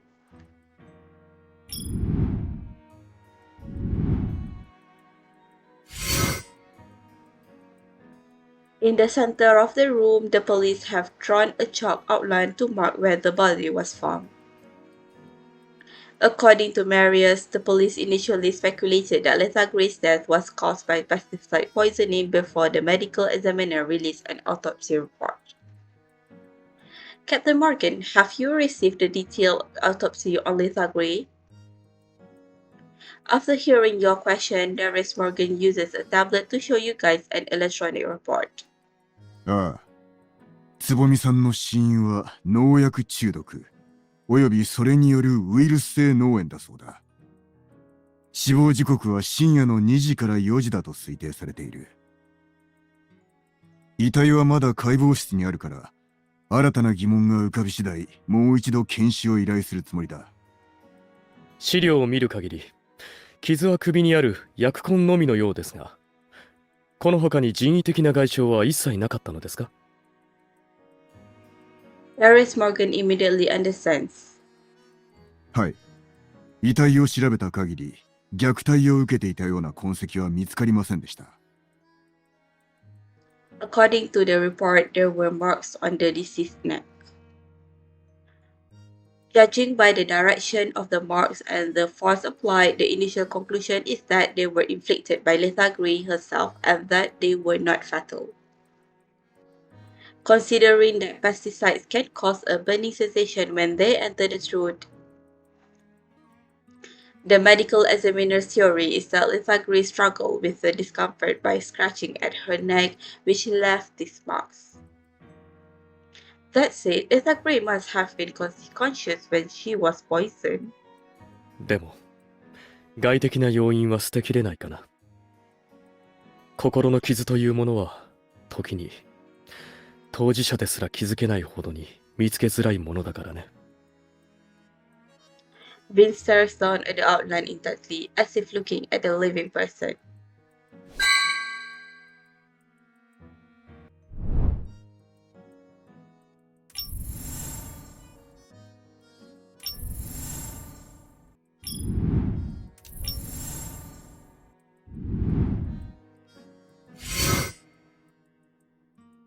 There is a conspicuous cup on a low table in the bedroom. Upon closer inspection, you can still see residual white liquid at the bottom of the glass. Did this glass contain milk? Darius Morgan, who is standing to the side, nods and pulls up a composition analysis report on his tablet.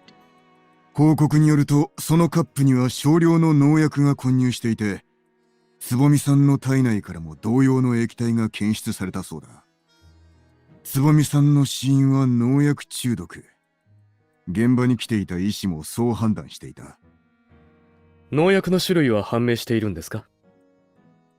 家の中では見つけられなかったが、成分分析と照合を繰り返した結果、タンボラクという農薬と合致した。ちなみに冷蔵庫に入っていた牛乳パックも調べたが、そっちは至って普通の牛乳だったらしい。Upon hearing this, Vin frowns. What is it, Dr. Richter?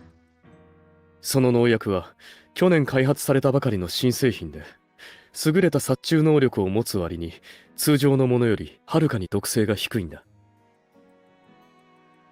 それと花の殺虫剤としても使われているから入手しやすいのも特徴かな。おっしゃる通り、この農薬は誤飲しても症状が出るまで5時間の猶予があり、死者が出たのは今回が初めてのことだそうです。So, let's agree didn't call for help the whole time. 今もダイニングにあった彼女のスマホを調べているが、これといって通報などの記録は見つかってないな。それにしても、森月先生がそこまで農薬に詳しいとは。我々の中にも知る者がおらず、わざわざ調べに行ったほどですよ。僕も買ったことのある農薬でしたからね。Hearing this, Darius Morgan's eye instinctively sharpened. In response, Vin casually adds, 自宅に庭があるんです。なるほど。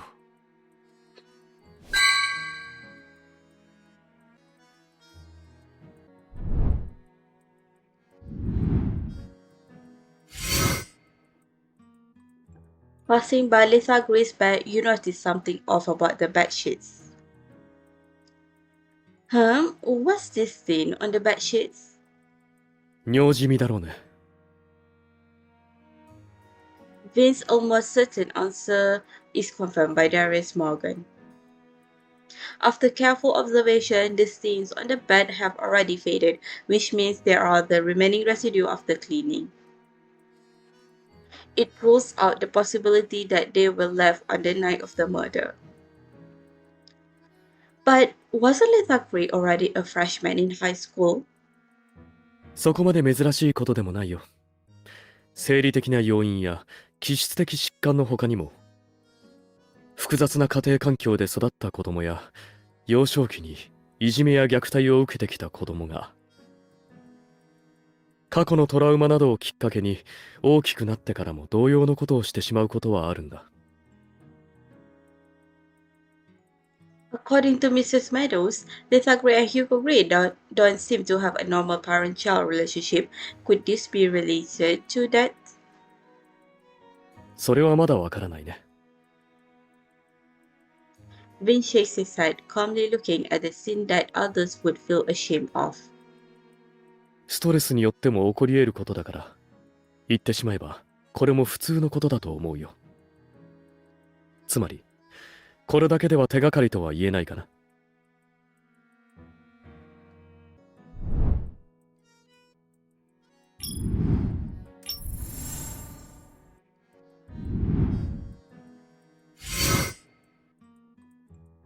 A pile of papers has been scattered around the desk. They seem to have fallen out of folders. Dr. Richard, this seems to be weekly and monthly exams for various subjects at school. 小テスト。随分と退屈だね。Vin, who never received this kind of education, mutters quietly before picking them up from the ground with a frown. After sorting them out, you quickly make some new discoveries. Wow, Lisa Gray had such good grades in the past, she probably wouldn't have had any trouble being in the top three of her class. But as the test approached 2 months ago, Lisa Gray's grades start to plummet. 見たところ、一月前の答案用紙より新しいものはなさそうかな。That's exactly around the time she withdrew from school. Oh right, Dr. Richter, Mrs. Meadows mentioned that she witnessed Lisa Gray having an altercation with a female student. Do you think the reason for the sudden drop in her grades and the subsequent withdrawal from school could be related to her? うん。その可能性はあるね。Vin turns to look at Darius Morgan, who is checking the room again for any clues. 岩崎さん、学内における彼女の交友関係はすでに調べてありますか？その予定でしたが、結果が出るまでにはまだ時間がかかりそうです。お恥ずかしい話、最近の子たちは厄介なほどに賢くて、供述の真偽も含め我々は翻弄され続けています。A sense of fatigue unique to adults appears on Darius Morgan's face, and neither you nor Vin push the topic further. You take a final look at the test papers. No matter if the scores are high or low, they have just become useless scratch paper now.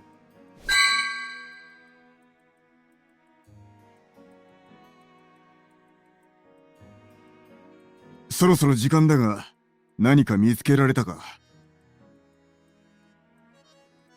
You're not sure whether to nod or shake your head. It's true that there are numerous points of suspicion when it comes to Lisa Gray's room. However, all you know right now is her cause of death.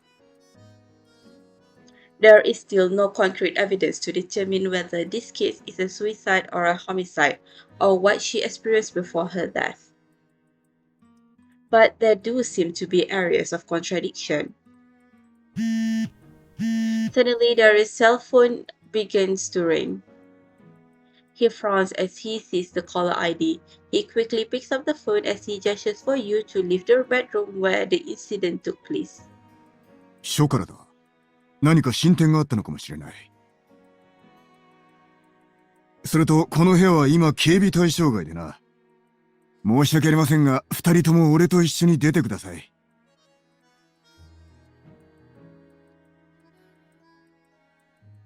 There are still numerous officers from the evidence department collecting samples and evidence in the living room.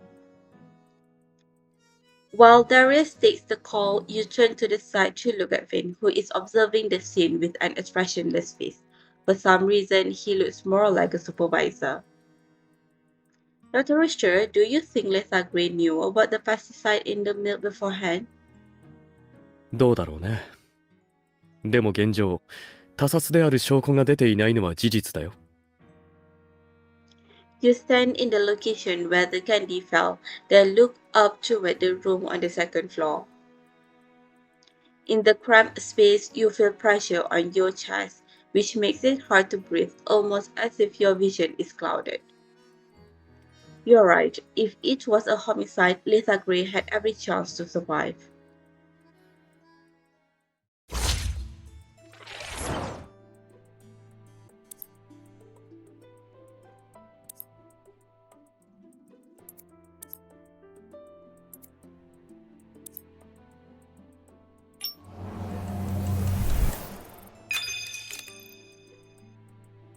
The bedroom door couldn't be locked. Captain Morgan said anyone had the opportunity to sneak in, which means that anyone could come out too.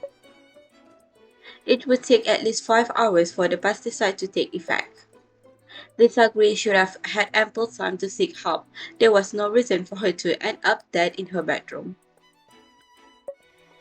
Even if Mrs. Meadow couldn't hear anyone knocking on the door despite being in the next room, it wouldn't have been difficult for her to go downstairs and grab her phone. Lisa Gray's grades suddenly starts declining some time ago, and she had an altercation with a classmate. So, is it possible that she committed suicide? その可能性は高いけど、いくつか辻褄が合わないところがあるね。もし彼女がいじめなどの精神的苦痛によって自殺を図ったのであれば、毒性が弱い上に発症まで時間がかかる農薬という手段を選ぶとは思えない。加えて、それが意志の弱さによるものならなおさら、一度も助けを求めなかったというのは考えにくいかな。この事件にはまだ僕たちの知らない事情が絡んでいるんだと思う。Could it have something to do with her father who has been missing since the night of the murder?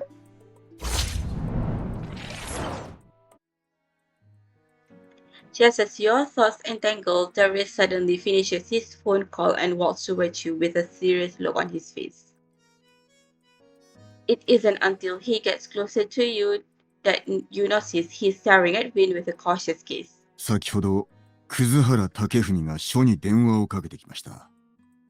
彼は取引を望んでいて、その交渉人に、森月先生、あなたを指名しています。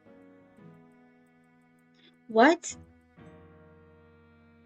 Darius Morgan's expression grows more complex in the face of your astonishment. However, Vin smiles lightheartedly after a brief moment of silence. そうですか。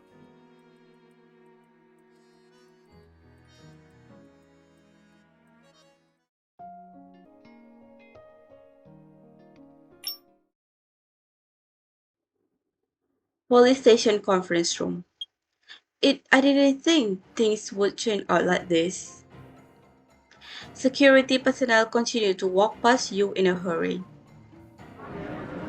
Vin is standing in front of the podium and facing the prop-up camera as he listens to the chatter around him with a straight face.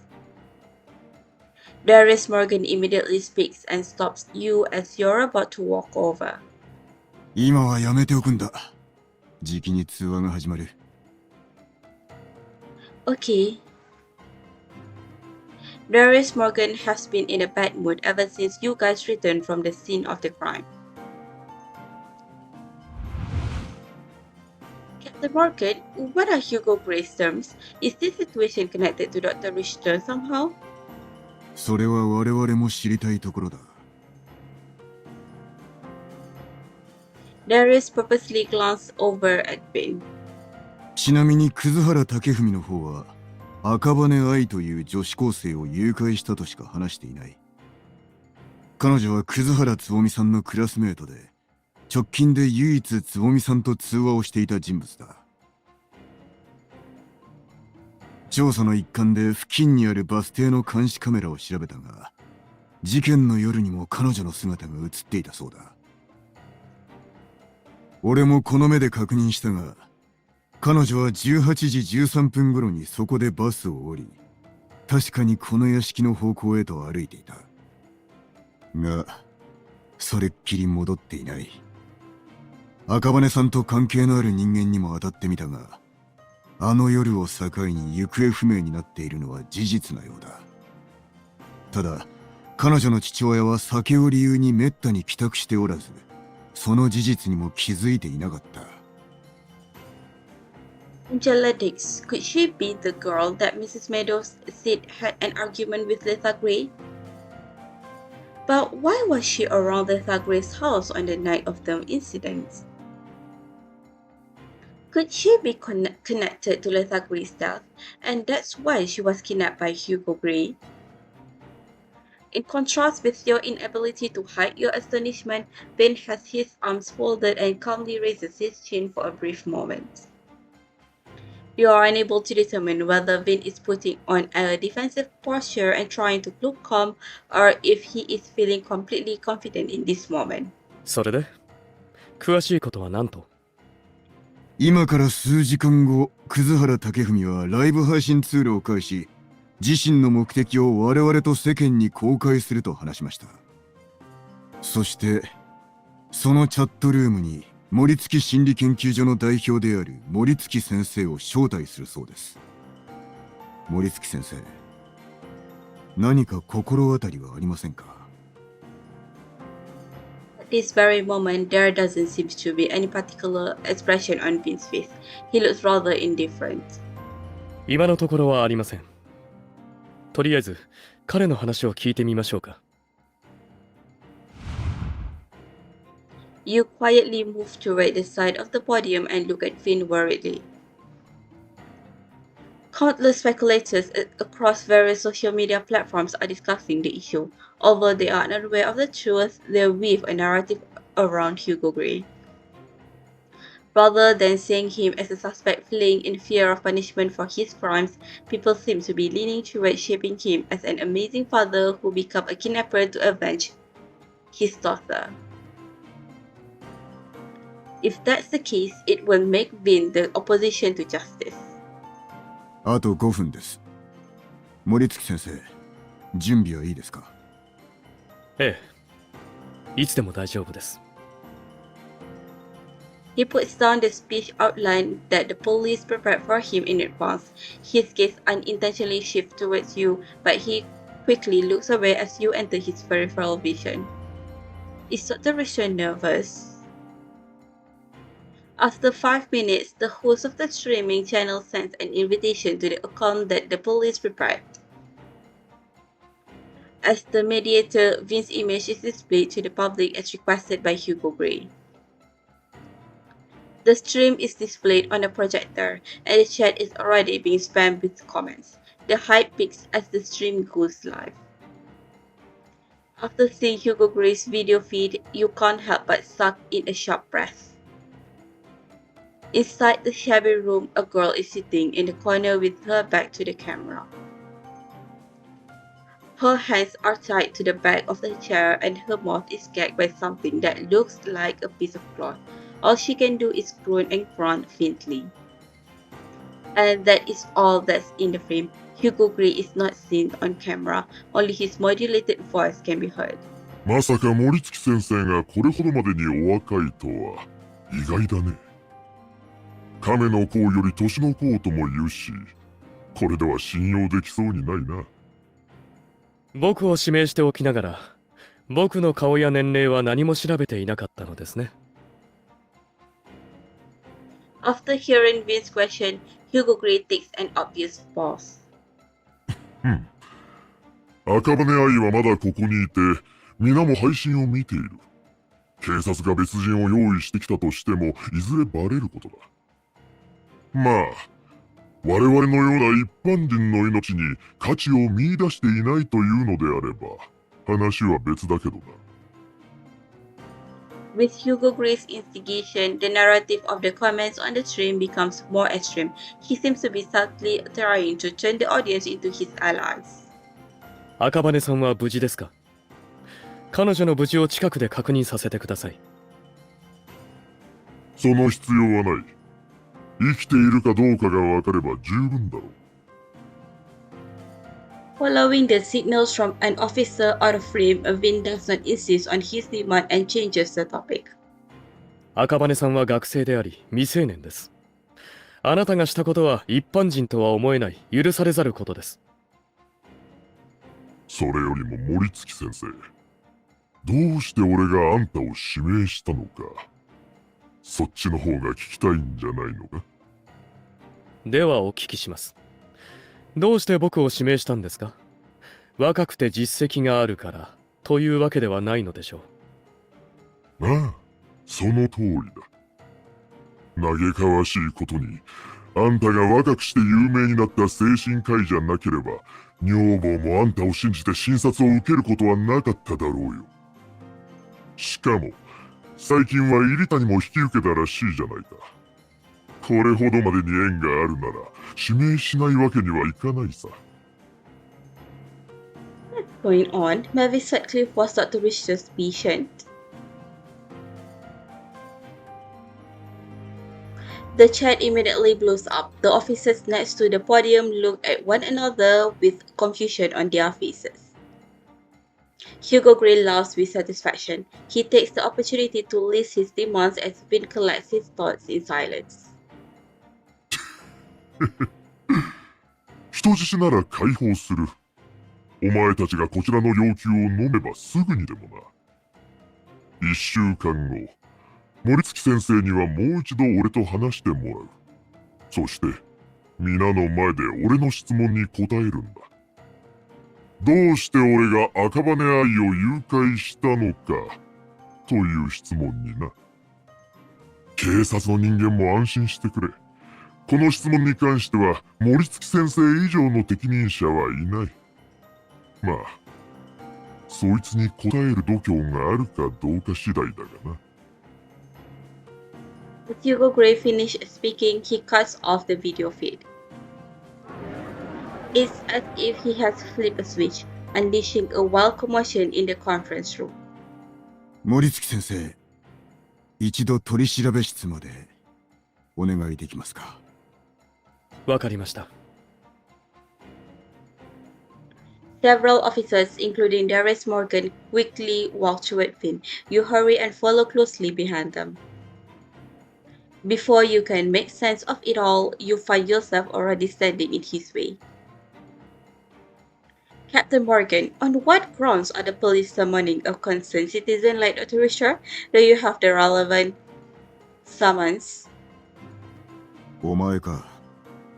心配しなくていい。我々はただ森月先生の協力を仰ぎ、葛原麻美さんとの関係をいち早く確認しておきたいだけだ。When faced with this dire situation, Vin, on the contrary, is not as cool and defensive as he was before.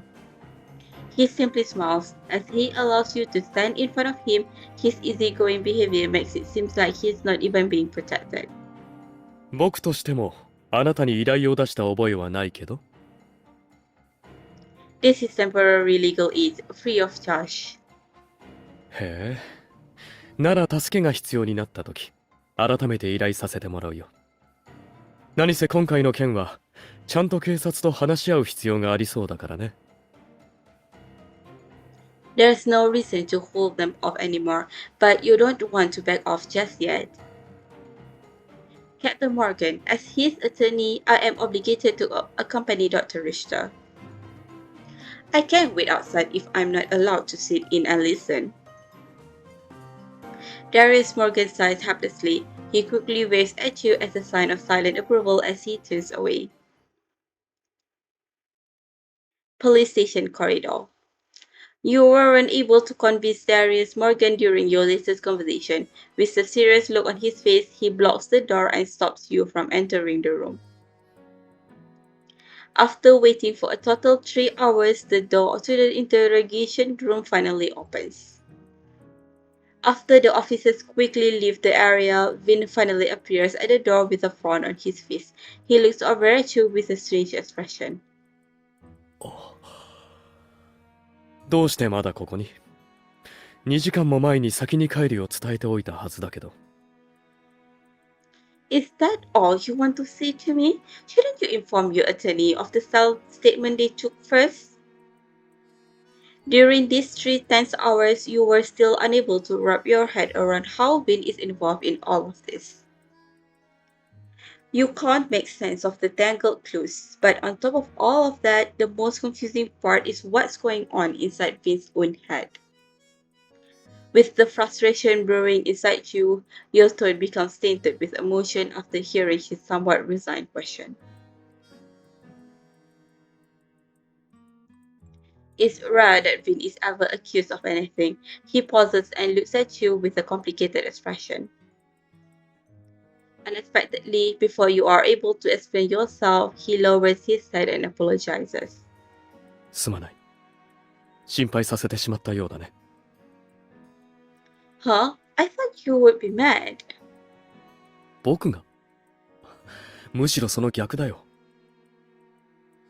Just the opposite. Could it be that Vin finds being accused of something enjoyable?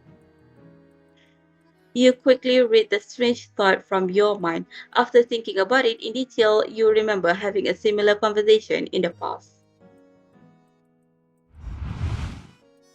Then you actually already know what I want to ask you, right? うん。曖昧な聞き方や遠回しな質問でなければちゃんと答えられると思うよ。Although Dr. Richard seems to hope that people will be straightforward with him, he himself is extremely vague when he speaks. どうかしたのかい？ It's nothing. Please continue. Vin glances at you in confusion. He awkwardly smoothed his shirt. 時間がかかっていた主な原因は、葛原あさみさんが別の名前を使って LINE していたからで。彼女の正体を特定するために、これまでに LINE した患者の情報を精査する必要があったんだ。I see. After all, Mavis Sutcliffe might not even be her real name. 彼女を特定した後は、具体的な病状とかを一通り聞かれただけで、特に報告するようなことはなかったかな。They're not sure why Hugo Gray said those vague things either, right? うん。事実。僕に心当たりはないからね。Vin frowns after hearing that name, clearly unwilling to expend any effort to hide his disdain for the man. 警察の方は、竹文さんの捜索を続けつつ、誘拐された赤羽さんの交友関係を調べているみたいだよ。それから、僕の考えすぎかもしれないけど、浅見さんに関して少し気になることがあって。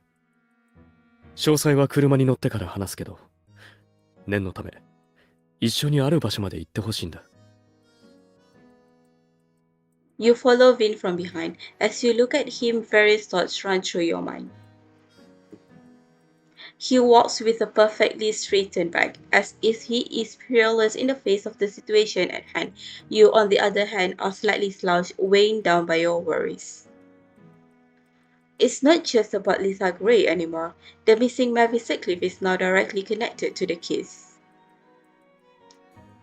Although investigations continue to be systematically carried out, the answer to the biggest question remains unknown. Dr. Richter should know the answer better than anyone. However, it's uncertain whether he has the courage to answer it. Why would Hugo Gray say that? He seems to be more focused on Vin than Lisa Gray.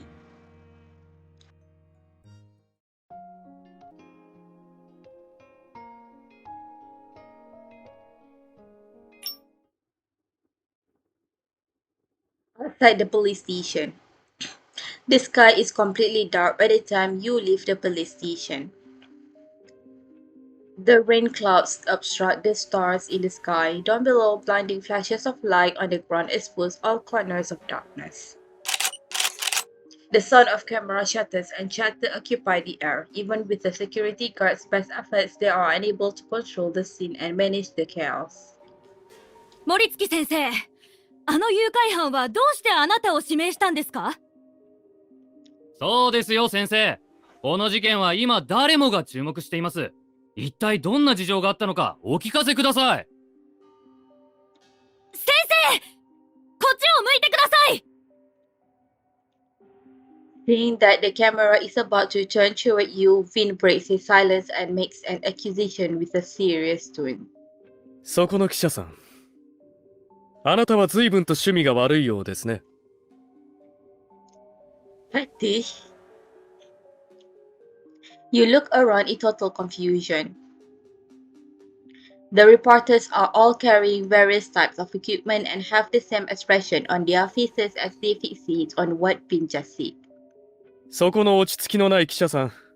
君のことですよ。Huh? Vin grabs the phone out of your hand before you can react. As he grunts and swipes the phone screen, the words he utters blatantly communicate his disgust and loathing. Even you would have believed him if you couldn't see the still locked phone screen in front of you. しつこくつきまとってきた挙句盗撮まで。本当に気分が悪いですね。Vin then tosses the phone toward the flower bed. Ow, my phone! You instinctively run after the phone he tossed and begin to search for it in the bushes. The once whispering reporters begin to shout in anger.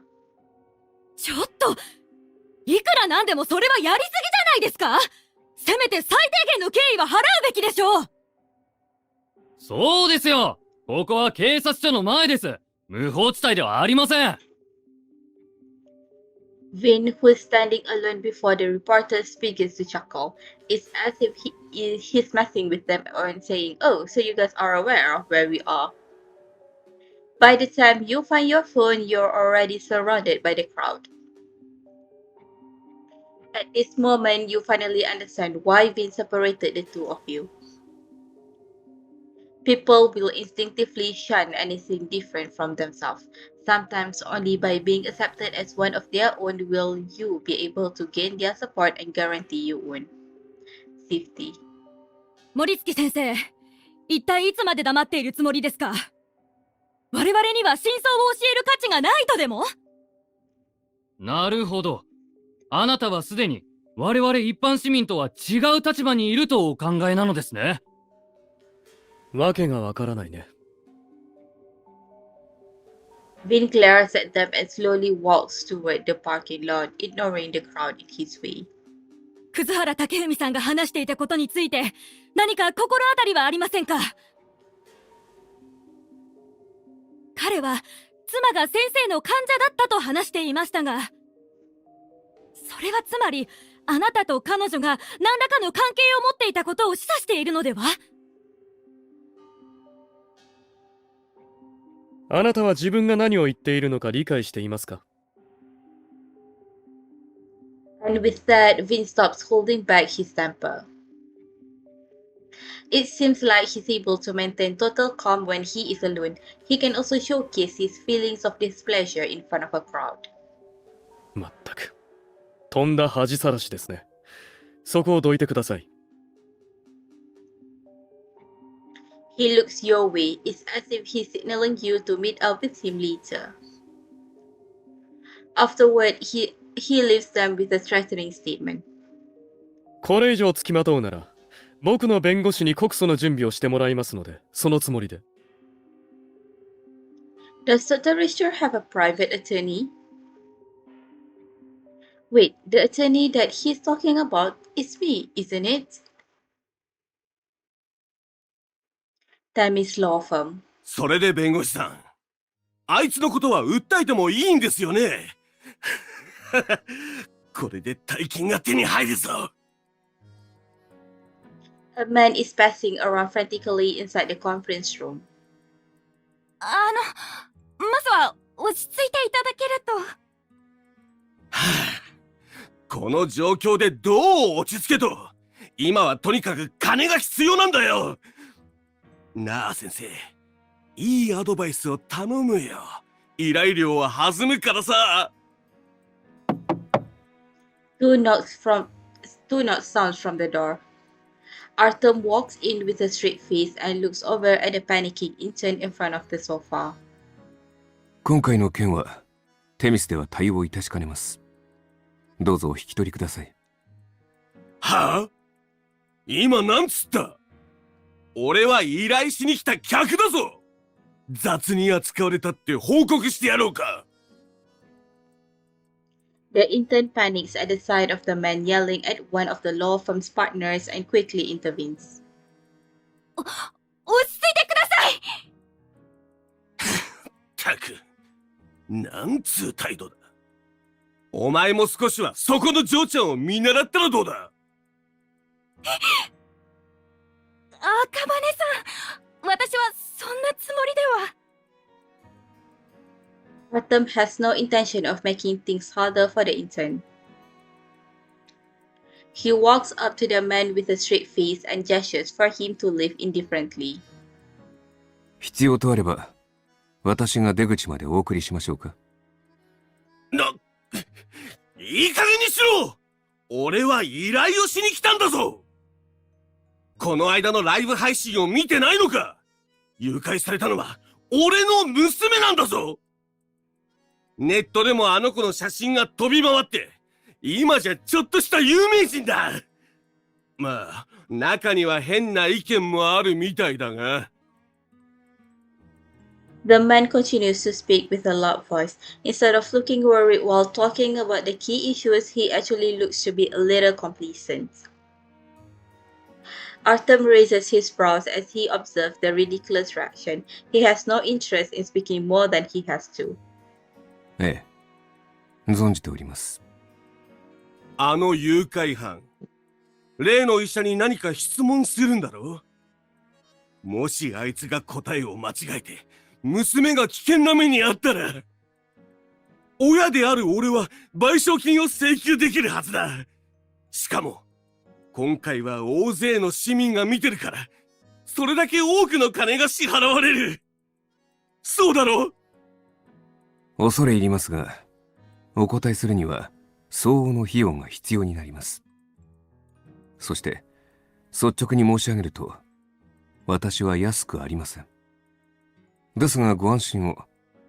今回の場合はそういった話以前の問題で、先日の一件については当事務所からすでに弁護士を派遣しているため、利益相反となる可能性を考慮し、依頼をお受けできない状況にあります。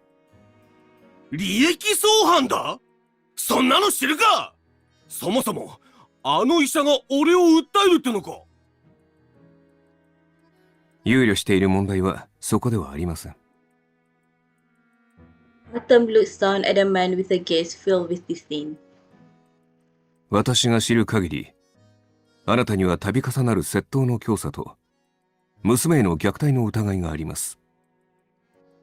よって、今後あなたが責任を問われることになった際、原告が誰であろうと、私は相手側に立つことになる、ということです。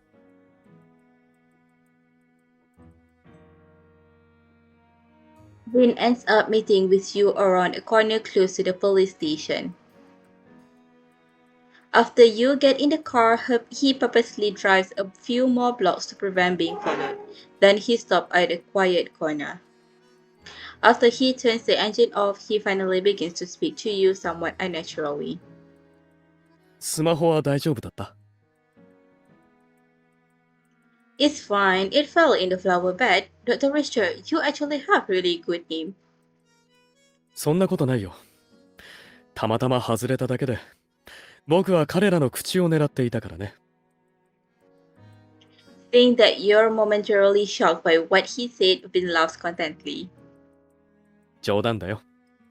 彼らのせいで刑務所に入るのはごめんだからね。でも、ついさっき、警察から電話があったよ。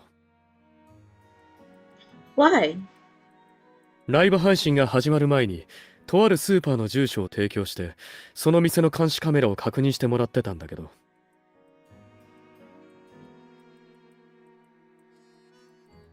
事件が起きる1週間前から、赤羽愛さんがそこで盗みを働いていることが判明したみたいだ。Vin slightly reclines to sit back and rubs his temples. You've been in a distressful state of intense focus since the beginning of this incident. His defenseless posture helps you relax a bit as well. カメラの視覚をよく把握していたみたいで、実際に何を盗んでいたのかは映っていなかったけど。直後の棚卸しの際、髭剃りやライター、タバコやお酒などが不足していると店側で問題になったんだ。加えて、それらは後に赤羽さんの自宅で見つかっていて、痕跡からして彼女の父親が使っていたらしい。Her father? Could it be that Angela Dick's father was the one who had her go out and steal? そうかもね。近所の人たちの証言によると、二人の親子関係は悪く、虐待を受けていた可能性もあったそうだよ。また、それとは別に、スーパーからは農薬が入った瓶もなくなっていて、詳しく調べてみたところ、つぼみさんの体内から検出されたものと同じ商品だったみたいだ。Huh? Does that mean the past argument, the subsequent theft, and the final climax of the kidnapping? His daughter died because of Angela Dix. Is this the answer that Hugo Gray is looking for? Hugo Gray wants to expose what Angela Dix did in front of everyone. Or maybe he's not sure what Angela Dix really did. He's weaponizing public opinion to force us to find out what really happened to his daughter. Vin, who is almost fully lying down, shifts his head and looks at you. Strands of scattered hair rise on his forehead, perfectly covering his determined gaze. 結果として今は赤羽さんの顔写真が世に流出していて、創作という名目のもと、誰もが彼女の顔写真を転載できる状況にある。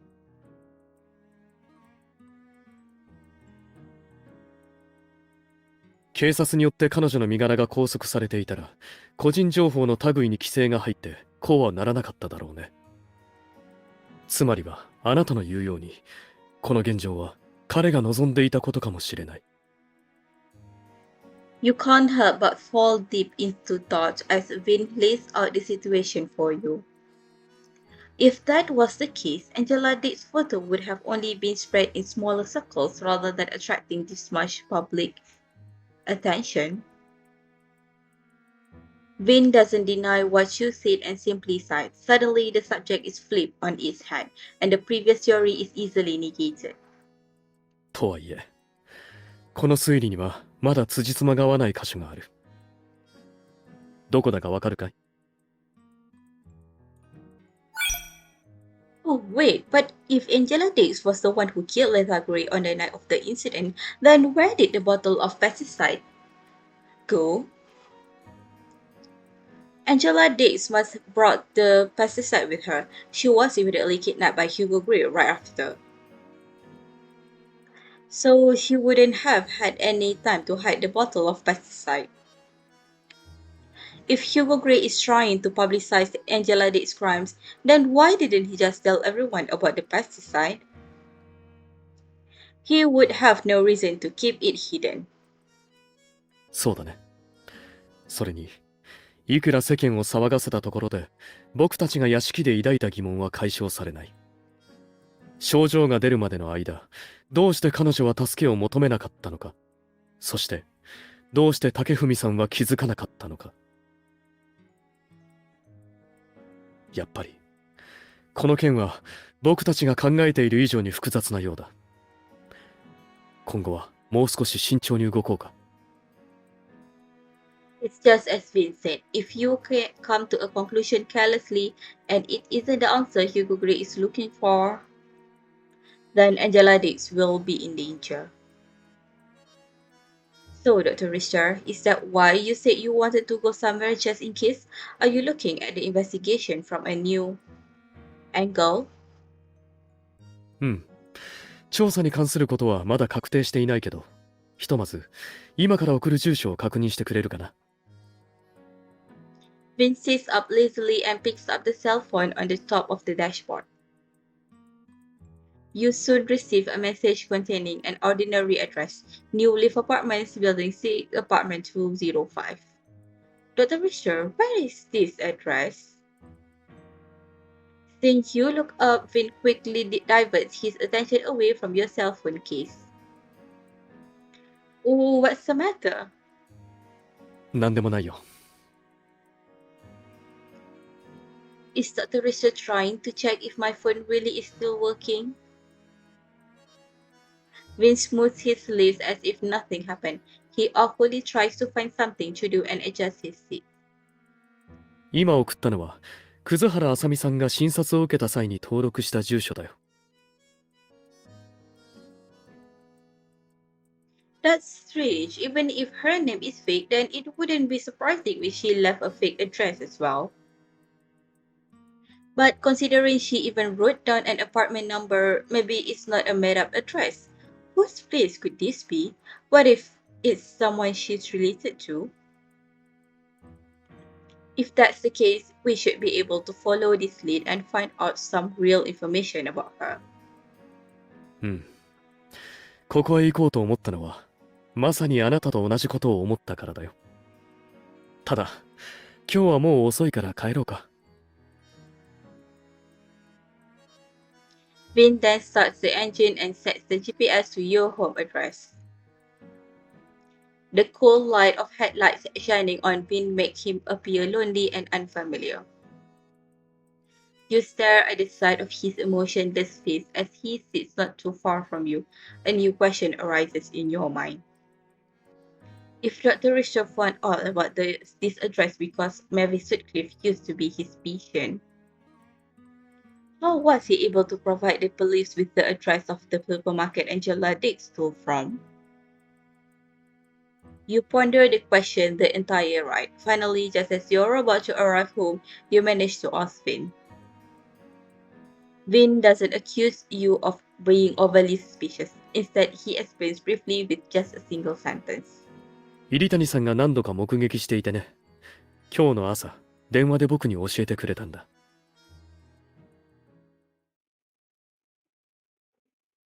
Outside Vin's residence.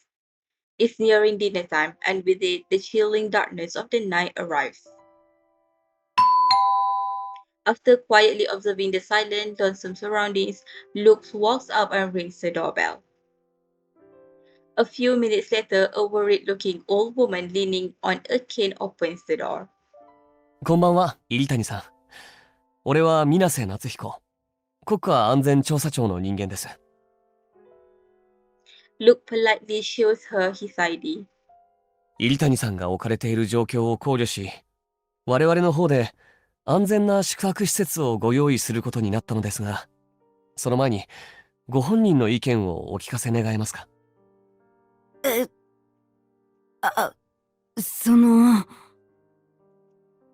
遠慮はいりませんよ。これも仕事の一環ですからね。あなたさえ良ければ、いつでもご案内できます。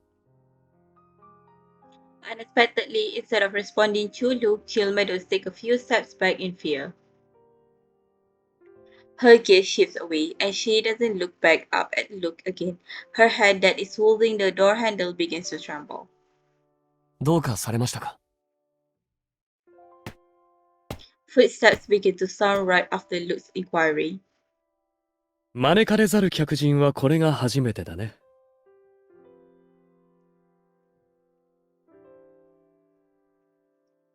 Wind walks up to Luke with a strange, faint smile, completely blocking the doorway. His tone is much sharper than usual. それとも、僕が家を間違えたのかな？いつの間にか君の家になってたりして。俺は仕事をしているだけです。なるほど。でも僕にも大事な用があるんだ。悪いけどお引き取り願えるかな？ After a chilling stare, Vin turns around and smiles gently at Jill Meadows. では戻りましょうか。外は冷えますから。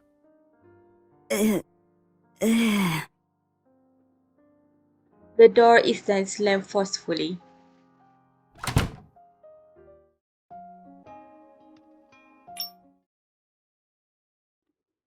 New Leaf Apartments.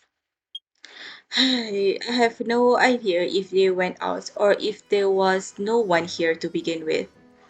You look up and gaze at the old building. It seems to have been built in the previous century. Judging from the rundown balconies, it looks like many of the units are vacant and haven't been serviced for a very long time. Apartment 205, the one you're looking for, doesn't look as bad in comparison to the others. However, there are no signs of the balcony being recently used either. 管理人から状況を聞いてみるようオジに頼んでおいたから。僕たちは近隣住民に聞き込みをしてみようか。The residents? Suddenly, your gaze meets a pair of clouded eyes not too far in the distance. The person with the clouded eyes is wearing shabby clothes and has a head of tangled hair. He is standing in an unnatural position behind the wall and secretly watching the two of you. どうかしたのかい？ Dr. Richter, I think there's someone over there staring at us. Vin follows your gaze and looks over. The man, who appears to be homeless, suddenly widens his eyes in fear. He then turns around and quickly runs away. Does Dr. Richter look that scary? Just as you're about to ask, Vin places his finger to his lips and signals for you to keep it down. あそこ。An unexpected yet familiar silhouette appears at the corner, near the place where the homeless man just disappeared. You hold your breath involuntarily. Good thing he doesn't notice the two of you and continues to walk toward the building in front. Jerome Adams, what's he doing here?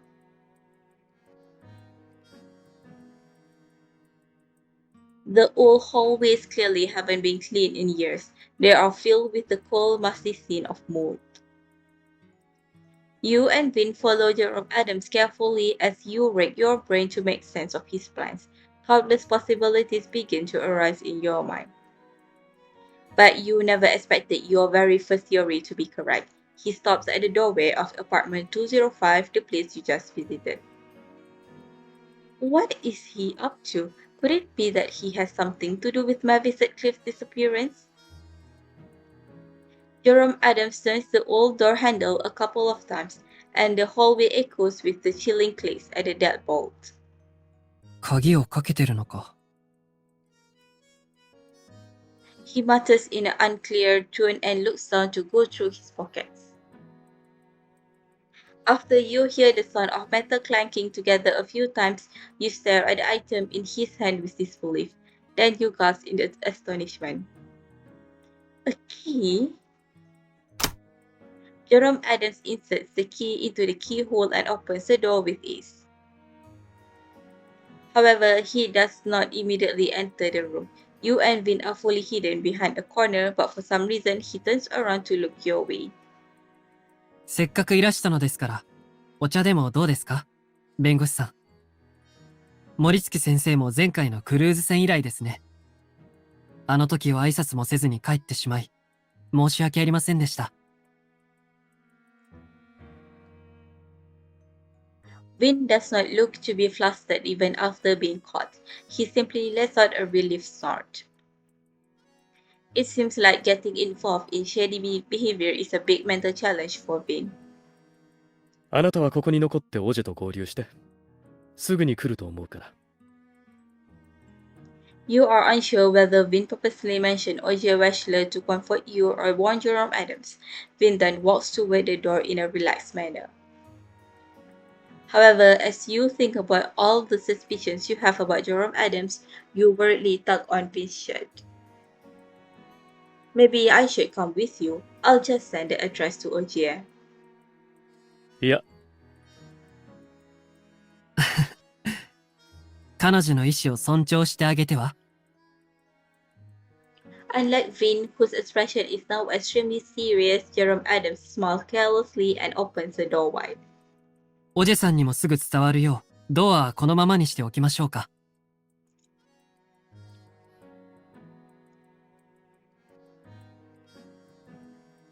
The interior of the apartment feels very similar to the overall vibe of the building, both simple and old. However, unlike the hallways, the apartment is quite tidy. While several things are piled up, it isn't necessarily a messy. すみません。このところいろいろあって数週間ほど帰れていなくて、埃っぽいですよね。Mr. Adams, do you live here? ええ、賃貸ですが。お二人ともすでにご存知だと思っていましたが、違いましたか？ To avoid him finding out more information, you and Ving look at each other in silence, understanding now is not the time to bring up Mavis Cliff. ただの偶然です。Jerome Adams doesn't pursue the subject and moves on to something else. It sounds like he's being sarcastic, but with his truly genuine tone, you are currently unable to tell for sure. 森月先生の出自は素晴らしいと聞いてますので、このような家に入る機会はほとんどありませんよね。どうです？トイレくらいの広さはありますか？一日中ここにいたとしたら、確かに狭く感じることもあるかもしれませんね。A smile is frozen on Jerome Adams' face as he seems to be filtering out the sarcasm in Vin's words. すみません。病院の子供たちからよくそんな話を聞いていたもので、毎朝数十平米のベッドで目を覚まし、車で十数分かかるダイニングまで送迎される、など。Stuff like that is only in books. It isn't true. At this very moment, Vin's silence churns up an uncertainty inside of you. It's not true, right, Dr. Richter? うん、そうだね。Jerome Adams tries to hold in his laughter as he looks at the two of you. It's as if he's sitting across from two of his close friends. 久々に帰ってきたので、紅茶の賞味期限が切れてないといいんですが、少しキッチンの方を見てくるので、お二人はくつろいでいてください。You and Vin can't help your surprise when you see Jerome Adams walk defenselessly into the kitchen alone. Whatever the case, this is a rare opportunity. What's going on with these books? These pots, it was placed under the chair. You kneel down curiously and try to pull on the box only to discover that it's quite heavy. It must be full of stuff. Well, this is someone else's house. Even though it's Jerome Adams, we can't just do whatever we want. I probably shouldn't open it without permission. What's written on these papers? You sneakily leaf through the stack of A4 papers.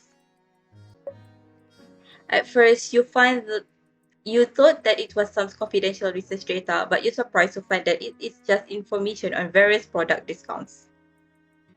随分と豆だね。Yeah, he thoroughly calculated a bunch of different promotional sales and discount ratios, and then neatly listed them all clearly in a table. All I can say is I expect nothing less from a researcher. Vin chuckles somewhat indignantly. この場合、時間の無駄遣いといった方が適切かもね。一般的な製薬会社の研究員の給与であれば、そこまでして節約する必要はないはずだよ。むしろ時は金なり。これらに費やす時間を少しでも研究に当てた方が、より高い収益を見込めるんじゃないかな。That's a good point. It is pretty strange. Jerome Adams let us come in without asking us to put on any house slippers. But he has several pairs of them. Doesn't he live alone? The house slippers are all placed on a simple shoe rack. Looking closer now, you realize that they all look to be the same style. Dr. Richard, don't you think the logo on these slippers looks familiar? うん。パックスのロゴだね。おそらくだけど、ホテルから持ち帰ったアメニティとかじゃないかな。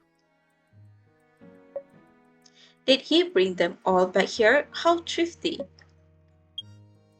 You look over at a vase in the corner. It is filled with roses in full bloom. Did Jerome Adams grow this? Even though he was spotted bringing gladiolus to Bridget Grace before, I can't shake the feeling there's something off about that bunch of roses. 彼だとしたら、時間の説明がつかないね。Vin reaches out and gently pinches the petal between his fingers. 根から切り離されたバラは、どんなに栄養のある水に入れたとしても、せいぜい10日程度で枯れてしまう。But he said that he hadn't been back for several weeks. If that was true, then this bunch of roses would have withered a long time ago. Was Jerome Adams lying? But why would he feel the need to lie about this? Dr. Richard, it looks like Jerome Adams really doesn't have that much money. If this is all just an act, then he's really going above and beyond. それ以外にも気になる点はいくつかあるけど、そろそろ戻ってくると思うから、ひとまずここまでにしておこうか。A few moments later, Jerome Adams walked out of the kitchen with the tea in hand. Thinking about what he said earlier about the possibility of the tea bags being expired, you frowned with worry. 安心してください。ちゃんと賞味期限は確認してきましたから。After seeing right through you, Jerome Adams gets ready to place the 2 cups of tea on the coffee table in front of you. But just as he walks by the chair, the exposed corner of a box underneath it trips him. Although Jerome Adams managed to regain his balance in the end, the teacups are still thrown into the air and fall next to Vince's feet. もしかしてわざとかな？いえ、滅相もないです。それに、最後のティーカップを2つも犠牲にするわけないじゃないですか。Now my chance. You take the opportunity and kneel to point at the box that trips him. Mr. Adams, what's in that box? Why would there be a box underneath the chair? It even almost tripped you. これは、There's nothing unnatural about Jerome Adams' behavior. However, he frowns in confusion halfway through his sentence. 何でしたっけ？ Does he really not remember, or is this all an act? ならこの機会に開けてみたらどうですか？そのままでは危なそうですし。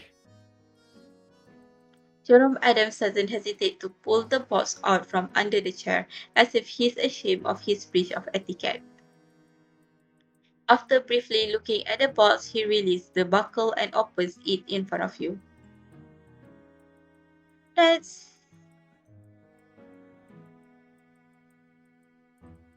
The box is absolutely filled to the brim with stacks of well-organized money. It feels as if time is standing still at this exact moment. Even Jerome Adams, who is carefree and relaxed, has a confused look on his face. Money. A box full of money. If you recall correctly, you imagine the scene before you now not too long ago. It was... それより、失踪した浅見さんとお金が入っていたという段ボールの件を覚えているかい？ I do. Just like Mavis Sutcliffe and Hugo Gray, that box of money is currently unaccounted for. It's not clear who has it right now. Dr. Richter, do you suspect that Hugo Gray wanted that box of money and murdered Mavis Sutcliffe for it? Living in squalor, a box full of money, and this being the home address that Mavis Sutcliffe wrote down. If you add it all up, it becomes very hard to claim that it's only a coincidence. With that thought, you immediately take out your cell phone and call the police. Vin pulls you behind him and shields you at the exact same moment. オジェ、現場を押さえるんだ。Without your knowledge, OJ has been waiting outside the open door with this full time. Jerome Adams is still squatting next to the box. After catching Vince's cool glare, he chuckles for some unknown reason. 本当に驚きましたね。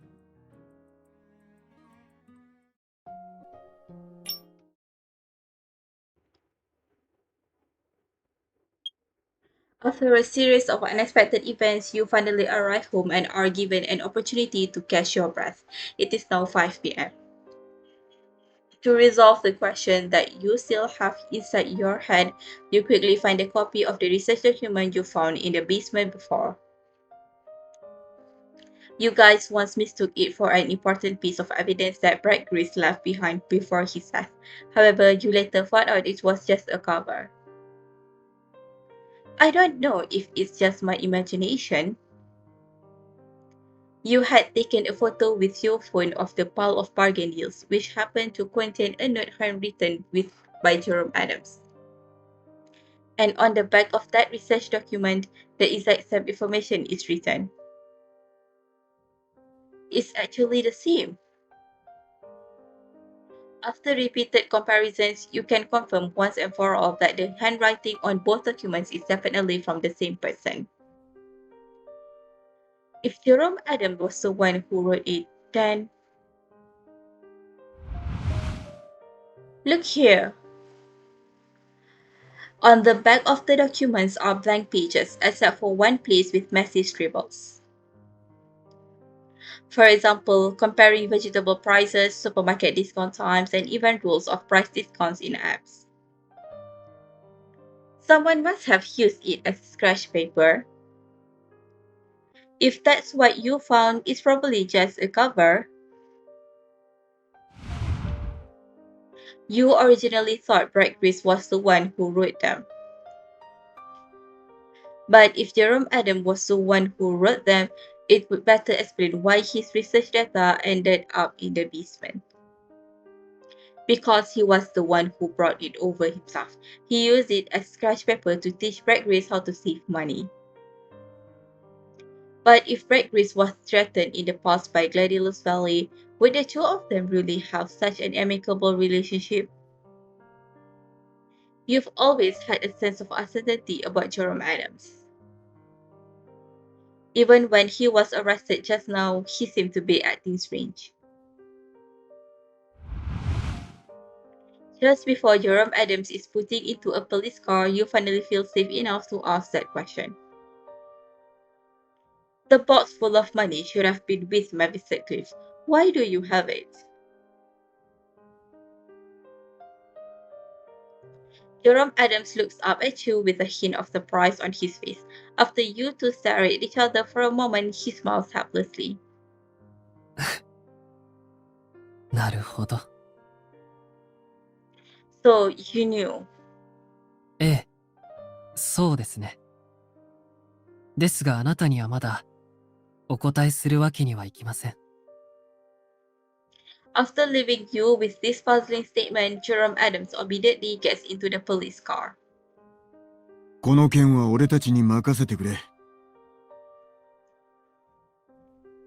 Darius Morgan spoke as he closed the door, patting the roof of the car with assurance. とはいえこの辺りは物騒だからな。二人とも揃っていることだし、新たな情報を共有しておこう。葛原つぼみさんのスマホを調べてみたところ、彼女は亡くなる数週間前、一度だけ警察に通報していた。Was she in any danger? ああ。彼女は駆けつけた警官に、ホームレスに尾行されていると話したそうだ。それもちょうどこの近くの飲食街でな。Right. Besides the suspicious circumstances surrounding Jerome Adams, there's also the fact that Lisa Gray was being followed by a homeless man. Could it really have been an accident given that it happened shortly before Lisa Gray's death? As Darius Morgan mentions this, you recall that you happened to run into a homeless man during the day. Although there was no time to investigate back then, looking back now, that encounter seems to have revealed some clues. どうかしたのかい？ Dr. Richter, I think there's someone over there staring at us. Vin follows your gaze and looks over.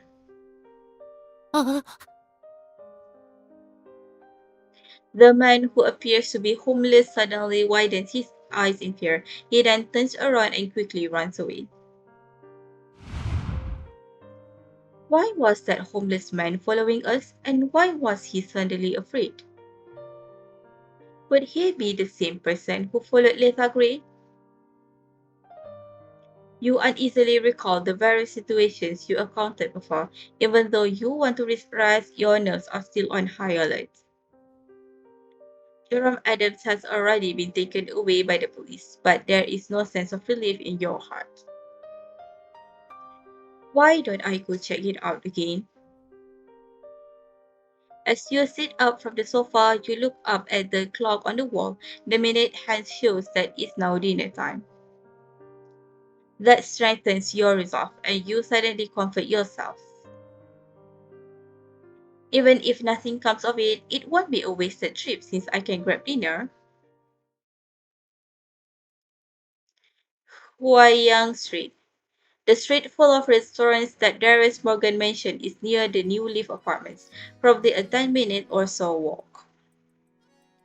By the time you take a taxi over, it's slightly past dinner time. However, due to the abundance of nearby bars and late-night snack shops, there are still many pedestrians walking around. Among them are people who appear to be the same age as Lisa Gray. Many of them look like students who just finished school for the day. I don't remember seeing a homeless person walking down these streets. Later, you focus your attention on the narrow alleys nestled between the shops. After checking the alleys one by one, you finally find traces of a temporary shelter in the space between two shops. Tattered bedding is piled up in a corner, and scraps of food lie next to it.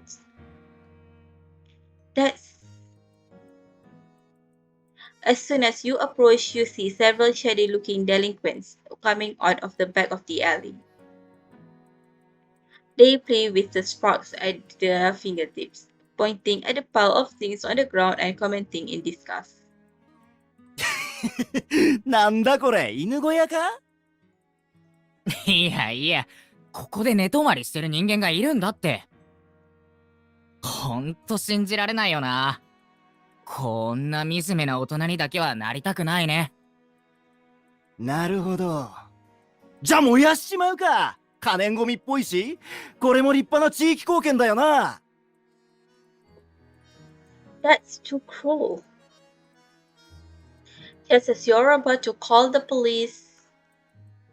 はあ、見上げた精神だな。無所での社会復帰もその調子で頑張れよ。That's voice. Looking back toward the voice, you find someone sitting on a container in the shadows. It isn't until he jumps down and slowly walks out of the dark that you are finally convinced the feeling of familiarity wasn't just an illusion. まったく、それが嫌ならバカな真似はよすことだな。そうそう、ヒコニーの言う通り。ほら、もう行こう。ここは人んちのキッチンらしいから、爆発でもしたら大変だ。いちいちうるせえよ！ The young man angrily kicks over a water kettle next to the bedding, having been humiliated. The water kettle bounces right in your direction after hitting the wall. The loud banging causes the group to notice your presence. ん？どうしたお姉さん？もしかして俺のスキルに惚れちまったか？まあ仕方ねえな。今のはワールドクラスのテクだからよ。After noticing Luke's gaze, you quickly look away. Considering that he may be taking care of important business right now, you can only pretend that you don't know him for the moment. And Luke clearly doesn't want to acknowledge you either. After throwing you an obscure look, he walks down the alley with a cool expression. いつまで見てるんだ。目をつぶしてほしいのか。He passes you before the young man can. By threatening you, he gives you the opportunity to get away. 邪魔だ。さっさと失せろ。なんだヒコニー、意外とそっち系はダメなのか？どういう意味だ？ Despite the subtle anger in Luke's tone, the young man smiles as if nothing happened. He walks slowly towards you, then whistles softly in your ear. 冗談だよな。これから飲みに行くんだ。野郎ばかりじゃなくて、少しは花を添えた方がいいだろう？ As anger reaches its peak, it transforms into a silence that no longer needs to be expressed verbally. Seeing Luke clenches his fist and get ready to take action, you immediately take out pepper spray for a preemptive attack. This way, you won't affect his original plan. But just then, you hear the sound of a series of rapid and heavy footsteps suddenly approaching. Huh? Luke pulls you warily to the side. In an instant, the young man is sent flying, collapsing in front of the sign of a nearby shop. The person responsible is the homeless man you saw before. But the strange thing is, despite the man's large physique, he speaks in a childlike manner. いじめはダメだ。いじめたら良くない。良くないんだ。In the face of this magnificent spectacle, no one is focused on the abnormal tension between you and Luke. Except... そこの君、今すぐその汚い手をどけるんだ。俺に言ってるのか？ Vin calmly follows the homeless man, walking slowly towards you guys. He doesn't expose Luke's identity, and because of this, he is able to be more reckless with his words. Dr. Richter, what are you doing here? ちょっとした用事でね。Vin stares carelessly at the young man shouting and cursing. He is still being pinned to the ground by the homeless man. どけ！汚らわしいゴミが！さっさと離れろ！ Seeing that his struggle is futile, the young man reaches with difficulty for something in his pocket. おい、ナイフ。どいて。Without waiting for Luke to act, Vin simply lifts the homeless man by the back collar and throws him aside. At the same time, he slams his foot down on the wrist of the boy holding the knife. 言ってえな、おい！殺すぞ、この野郎！ His switch blade slips from his fingertips, and the body of the spoiled young man twists with a pain he has clearly never experienced before. Vin looks down at him, expressionless, deliberately lessening the force he is exerting with his foot.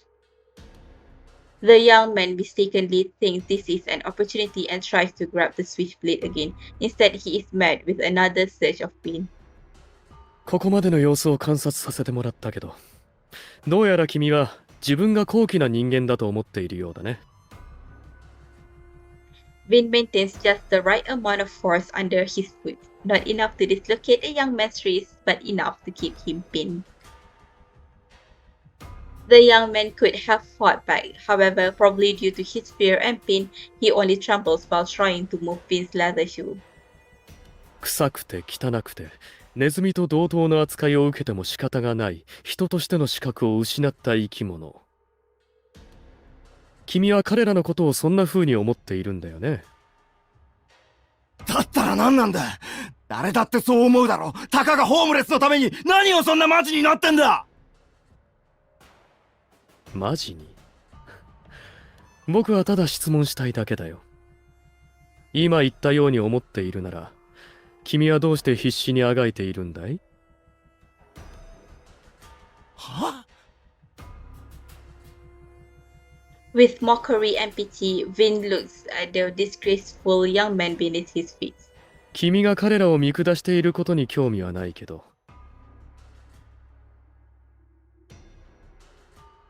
さっきの主張の通りなら、君が取るべき態度は違うんじゃないかな。どうしても人に優劣をつけたいのであれば、僕に踏みにじられることも喜んで受け入れるべきだよ。Just like when the young man kicked over the kettle before, Vin kicks the switchblade away with disdain. Then he releases his foot and smiles gently at the young man. そんなに怯えなくていいよ。君が僕の視界に入るのは今回で最後だから。あいにくとアリを虐げるような趣味は持ち合わせていないんでね。Under the dark clouds of the night sky, Vin's golden eyes are like the moon falling to the ground. At this moment, none of you speak. The passerbys hurry past while avoiding you guys. Perhaps the moon is at fault, hanging low and inviting madness.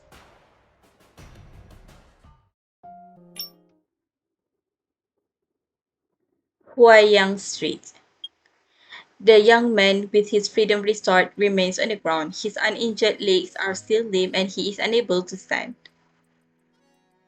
Vin calmly takes out his phone and calls the police right in front of him. Seeing this, the young man extends his hand toward Luke. His tone shifts from arrogance to a humble cry for help. 助けて！ With a helpless expression, Luke points to Ogier, watching from a short distance away. 俺の弱さは知ってるだろう。一人ならまだしも、助っ人がいるんじゃ荷が重い。それに俺たちは何もやってないからな。勝手に突っ走ったやつの尻拭いなんてごめんだ。Before leaving, he crouches down, patting the young man on the face. He is pretending to console him, but it is actually sarcastic. 言っただろ。訳ありの人間に手を出したら最後、はめられるかたたられるかのどっちかだって。んじゃ、警察が来る前にずらかるぞ、兄弟。今日は俺のおごりだ。待ってくれ、ヒコニー！俺も一緒に！ You and Vin watch as Luke leaves, not stopping him out of tacit understanding. As Luke said, this matter doesn't concern them. Besides, if he has his own business to take care of, the police might make it hard for him to take action. It will be easier for him to leave now. But was he with those people today because he wanted to get information from them? I'm not sure. I can ask. And Dr. Richter? 立って。そのままでは服が汚れてしまうよ。You watch as Vin grabs the homeless man by the collar, lifting him up off the ground. This gesture is simple, but for Vin, someone who usually keeps a distance from strangers, it shows that this is definitely not their first encounter. It isn't long before the police arrive on the scene. It is obvious who was responsible for initiating the conflict. Given that there are surveillance cameras all around the area, you guys give a brief statement at the scene. And the young man who was so arrogant before gets timidly put into the back of a police car. It's only then that he starts repenting. After everyone has dispersed, the homeless man runs to check up on his residents in a panic.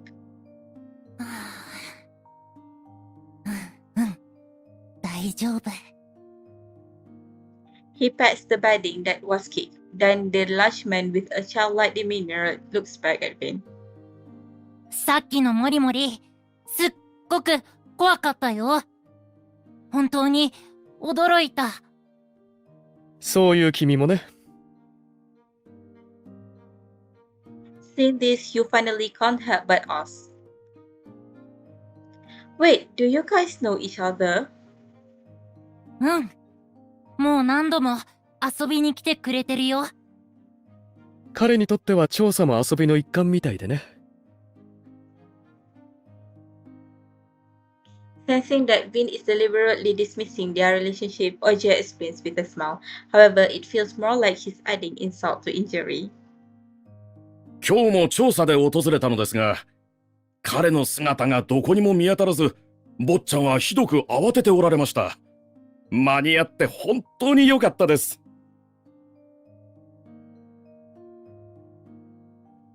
So, Dr. Risto was just embarrassed.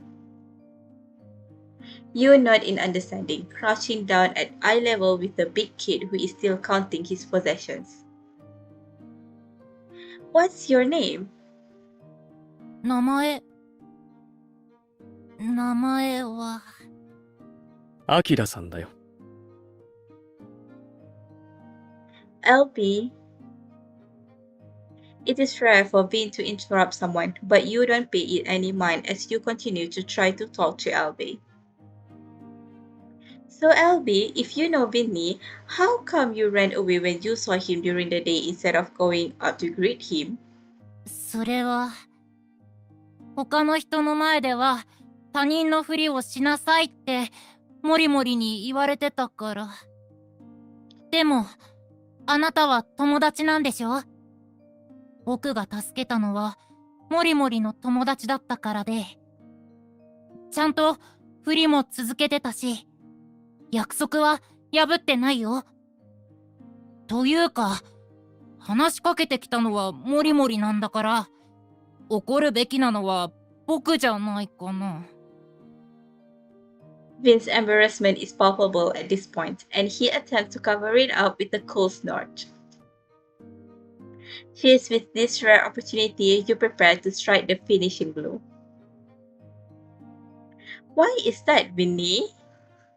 よく聞こえなかったけど。今僕のことをなんて呼んだんだい？ Dr. Richter, Vin glanced at you briefly, his displeasure clear. But because of this, his behavior is even more obvious, like someone trying to conceal something when they are guilty. 別に、ただ情けなかっただけだよ。Embarrassed? 今のはつまり、人に親切にしているところを見られると、必要以上に褒められてしまうことが多いので、それが少し恥ずかしいという意味です。王子 Your impression of Vin is that he rarely interrupts others due to his good upbringing. Unless he thinks it's necessary. 雑談はそのくらいにして、まずは彼の新しい住居を探すとしよう。釈放された彼らが報復してこないとも限らないから、今のうちに対策を練っておかないと。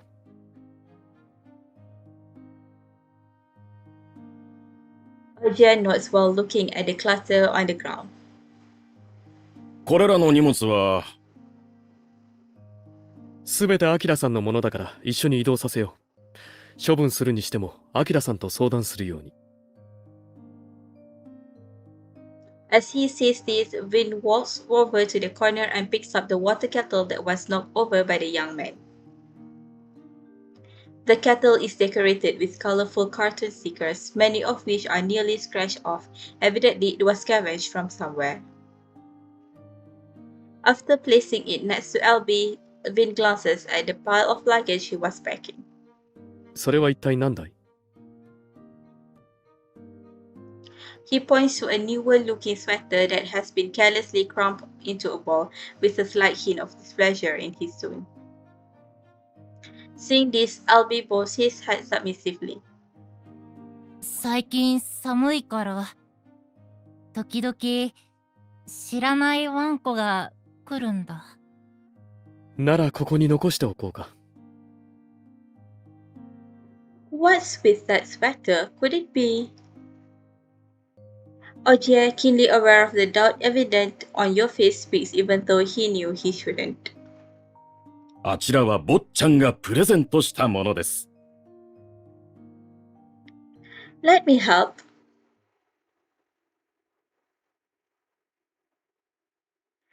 Later, considering neither of you have eaten yet, Vin offers to stay with you to figure out something for dinner.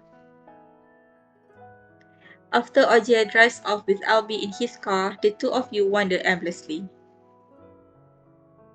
A delicious aroma floats from a shop up ahead, but the two of you ended up walking right past it. Both of your minds seem to be elsewhere.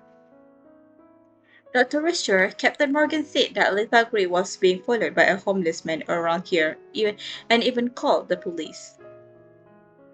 Could that person have been Albie? If it was, there may be another possibility for what happened to Lethargy. He wasn't following her because he had bad intentions. Maybe he was trying to protect her. You and Vin walked side by side, refusing a barrage of promotional flyers in an indifferent but polite manner. 僕は今日、まさにその件で彼を訪ねたんだ。結局はそれどころじゃなくなったけどね。でも、あなたの推測は合っていると思うよ。アキラさんには、かつて一人の仲間がいて、その人物もつぼみさんとは仲が良く、最近になって行方不明になってしまった。A companion? What is his name? 名前はないよ。Vin smiles helplessly. 生まれた時はあったのかもしれないけど。家を失ってからは呼ばれなくなり、時間が経つにつれて忘れてしまったんだろうね。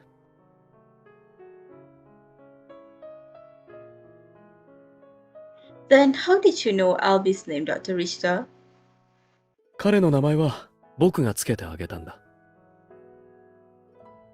Name him on the spot? You mean when I asked for his name just now? Only then did you realize this was the reason for Albie's hesitation, because he didn't have a name. おせっかいすぎたかな。No, even names that aren't as thoughtful bear meaning. I think the whole idea of giving someone a name is meaningful in and of itself. Vince's compassion at that moment, his understanding, and his consideration must have all been meaningful acts of kindness for Albie. He doesn't reply, but seems to be more relaxed than before. とりあえずご飯にしようか。このままだと胃に良くないしね。It isn't until the whole case is settled that you are surprised to realize something. You had briefly touched on the key to cracking the case at this very moment. However, due to the limited information at the time, you never considered the case from that angle. Vince's residence. Late at night, Vince sits in front of the sofa, impatiently watching a video that would make most people dizzy. When he hears footsteps behind him, he diverts his attention slightly and offers consent. どうされました？眠れませんか？いえ、少し喉が渇いてしまって、お水をもらいに。At that moment, without warning, Will's filled with fear and pleas for mercy come from the room.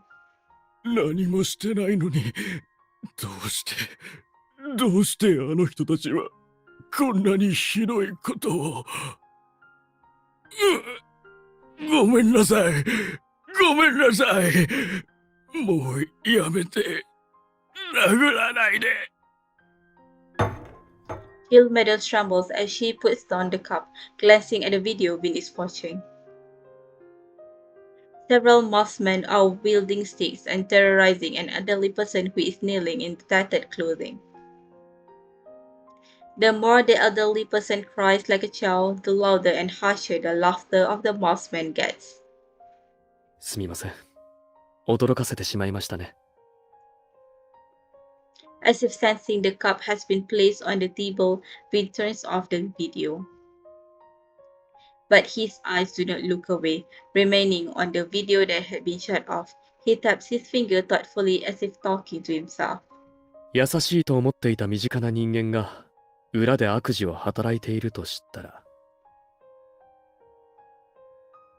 普通その人から離れたいと思うものですよね。もし悪事が暴かれでもしたら、もし非難の対象が身内に及びでもしたら、割を食うのは自分自身ですから。え？何の話を？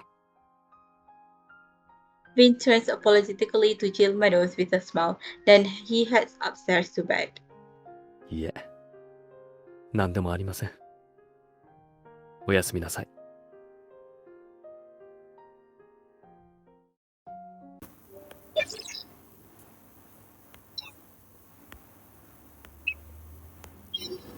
Pesticide poisoning in an old mansion. Info parties Jill Meadows suspicious, handled by Chirara. Starless City received an anonymous call for help late night from a remote old mansion. When the police and emergency personnel arrived at the crime, the victim showed no vital signs. According to the medical examiner, the victim, Lisa Gray, died of a viral encephalitis caused by pesticide poisoning. After the incident, the only person present in the building was Jill Meadows, still alive in Nene. The police immediately suspected her when they found her hearing aid under the bed at the crime scene and temporarily placed her under residential surveillance. Not only was it hard for Jill Meadows to move around, but she was also hard of hearing. She claimed that her son blamed her and threw her out after her grandson jumped to his death. Then, after a chance encounter with Lisa Gray, she became alive in Nene. According to Jill Meadows, Lisa Gray's parents were cold to each other, living in separate rooms. Hugo Gray, Lisa's father, was very temperamental and couldn't hold down a job. He had now disappeared after an argument with Lisa on the day of her death. The mother, Mavis Sutcliffe, disappeared a month ago after she left with a box of cash of unknown origins. Her whereabouts are also unknown, and Lisa Gray usually avoids talking about her. Jill Meadows recalls that Lisa Gray had a simple social network and no bad habits. However, about a month or two ago, she was suddenly suspended from school. It is worth noting that she got into a dispute from her classmates for an unknown reason. According to a preliminary investigation, Lisa Gray used to have excellent grades but started showing a significant decline recently, which coincide with her suspension. At the same time, the autopsy report showed that she ingested a low toxicity pesticide called TTL, a pesticide that would take longer for poisoning to occur. Given that her bedroom door could not be unlocked, Lisa Gray should have had ample time to seek help and leave. At present, the police have yet to rule Lisa Gray's death as a suicide or a homicide. They found a single lollipop in the corner of the foyer, which matched the lollipops found in the candy jar at the crime scene. Fingerprints analysis reveals the presence of Hugo Gray's fingerprint, which, along with Jill Meadows, are both suspicious. At the same time, Hugo Gray was missing. Suddenly contacted the police and informed them that he had kidnapped Angela Dix, Lisa Gray's classmate. In a live feed, he demanded Vin to be the spokesperson for the police, and he would reveal his reason for kidnapping Angela Dix 7 days later. An investigation revealed that Angela Dix once stole from a supermarket the same pesticide that poisoned Lisa Gray. According to preliminary speculation, Hugo Gray must have kidnapped Angela Dix to seek justice for her daughter. However, given that Hugo Gray mentioned his wife Mavis Cliff receiving treatment at Gladiolus Valley Research Center, that also needed to be included in the scope of the investigation just in case. After a visit there, the police discovered that the address Mavis Cliff filed in on the medical registration form turned out to be the residence of Jerome Adams, a researcher at Gladiolus Valley Research Center. A search warrant carried out at the residence turned up a large amount of cash, perhaps the one that Mavis Cliff left with, and Jerome Adams has been arrested by the police for questioning. At present, there is no direct connection between this matter and Angela Dix's kidnapping. According to the latest clues, the police had records of a call from Lisa Gray, where she felt threatened by a homeless person following her on the streets. However, after further investigation, the homeless person can be ruled out as a suspect, but he might offer important clues. Libra, hold on a minute. Angela Dix's father is so eager for the negotiations to fail so as to facilitate an opportunity for blackmail. Don't let him succeed. Raven, insatiable thirst, unquenchable resentment. Perpetrating evil may require a reason, but punishing evil and pressing goods does not. Adjudicator. Besides, I'm a little curious. What does this have to do with the NSB? There is a high proportion of homeless people with mental problems. They might talk nonsense, which is easily misunderstood as ill intentions. Someone seems a little too involved in the case, huh? If you're not certain, take another look.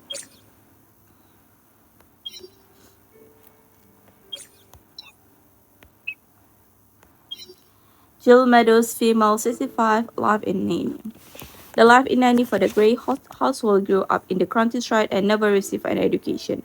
According to Jill Meadows, she was blamed and kicked out of her home when her grandson jumped to his death. Without a home to return to, Jill Meadows happened to meet Lisa Gray, which ended in her being hired as a live-in nanny for the Gray household. At present, Jill Meadows is the only witness to Lisa Gray's death. She is now being monitored by the police after they found a hearing aid under the bed of the deceased. King Reader. Raven, Jill Meadows is free right now but chose not to stay at the temporary shelter. She doesn't need to be in a good mental health. King, a handicapped and a hard of hearing live-in nanny who is unable to do her job. Isn't Hugo Gray is quite a charitable person, even more so than me. Libra, at present, much of the information available is only from Jill Meadows' testimony, which should be treated with caution.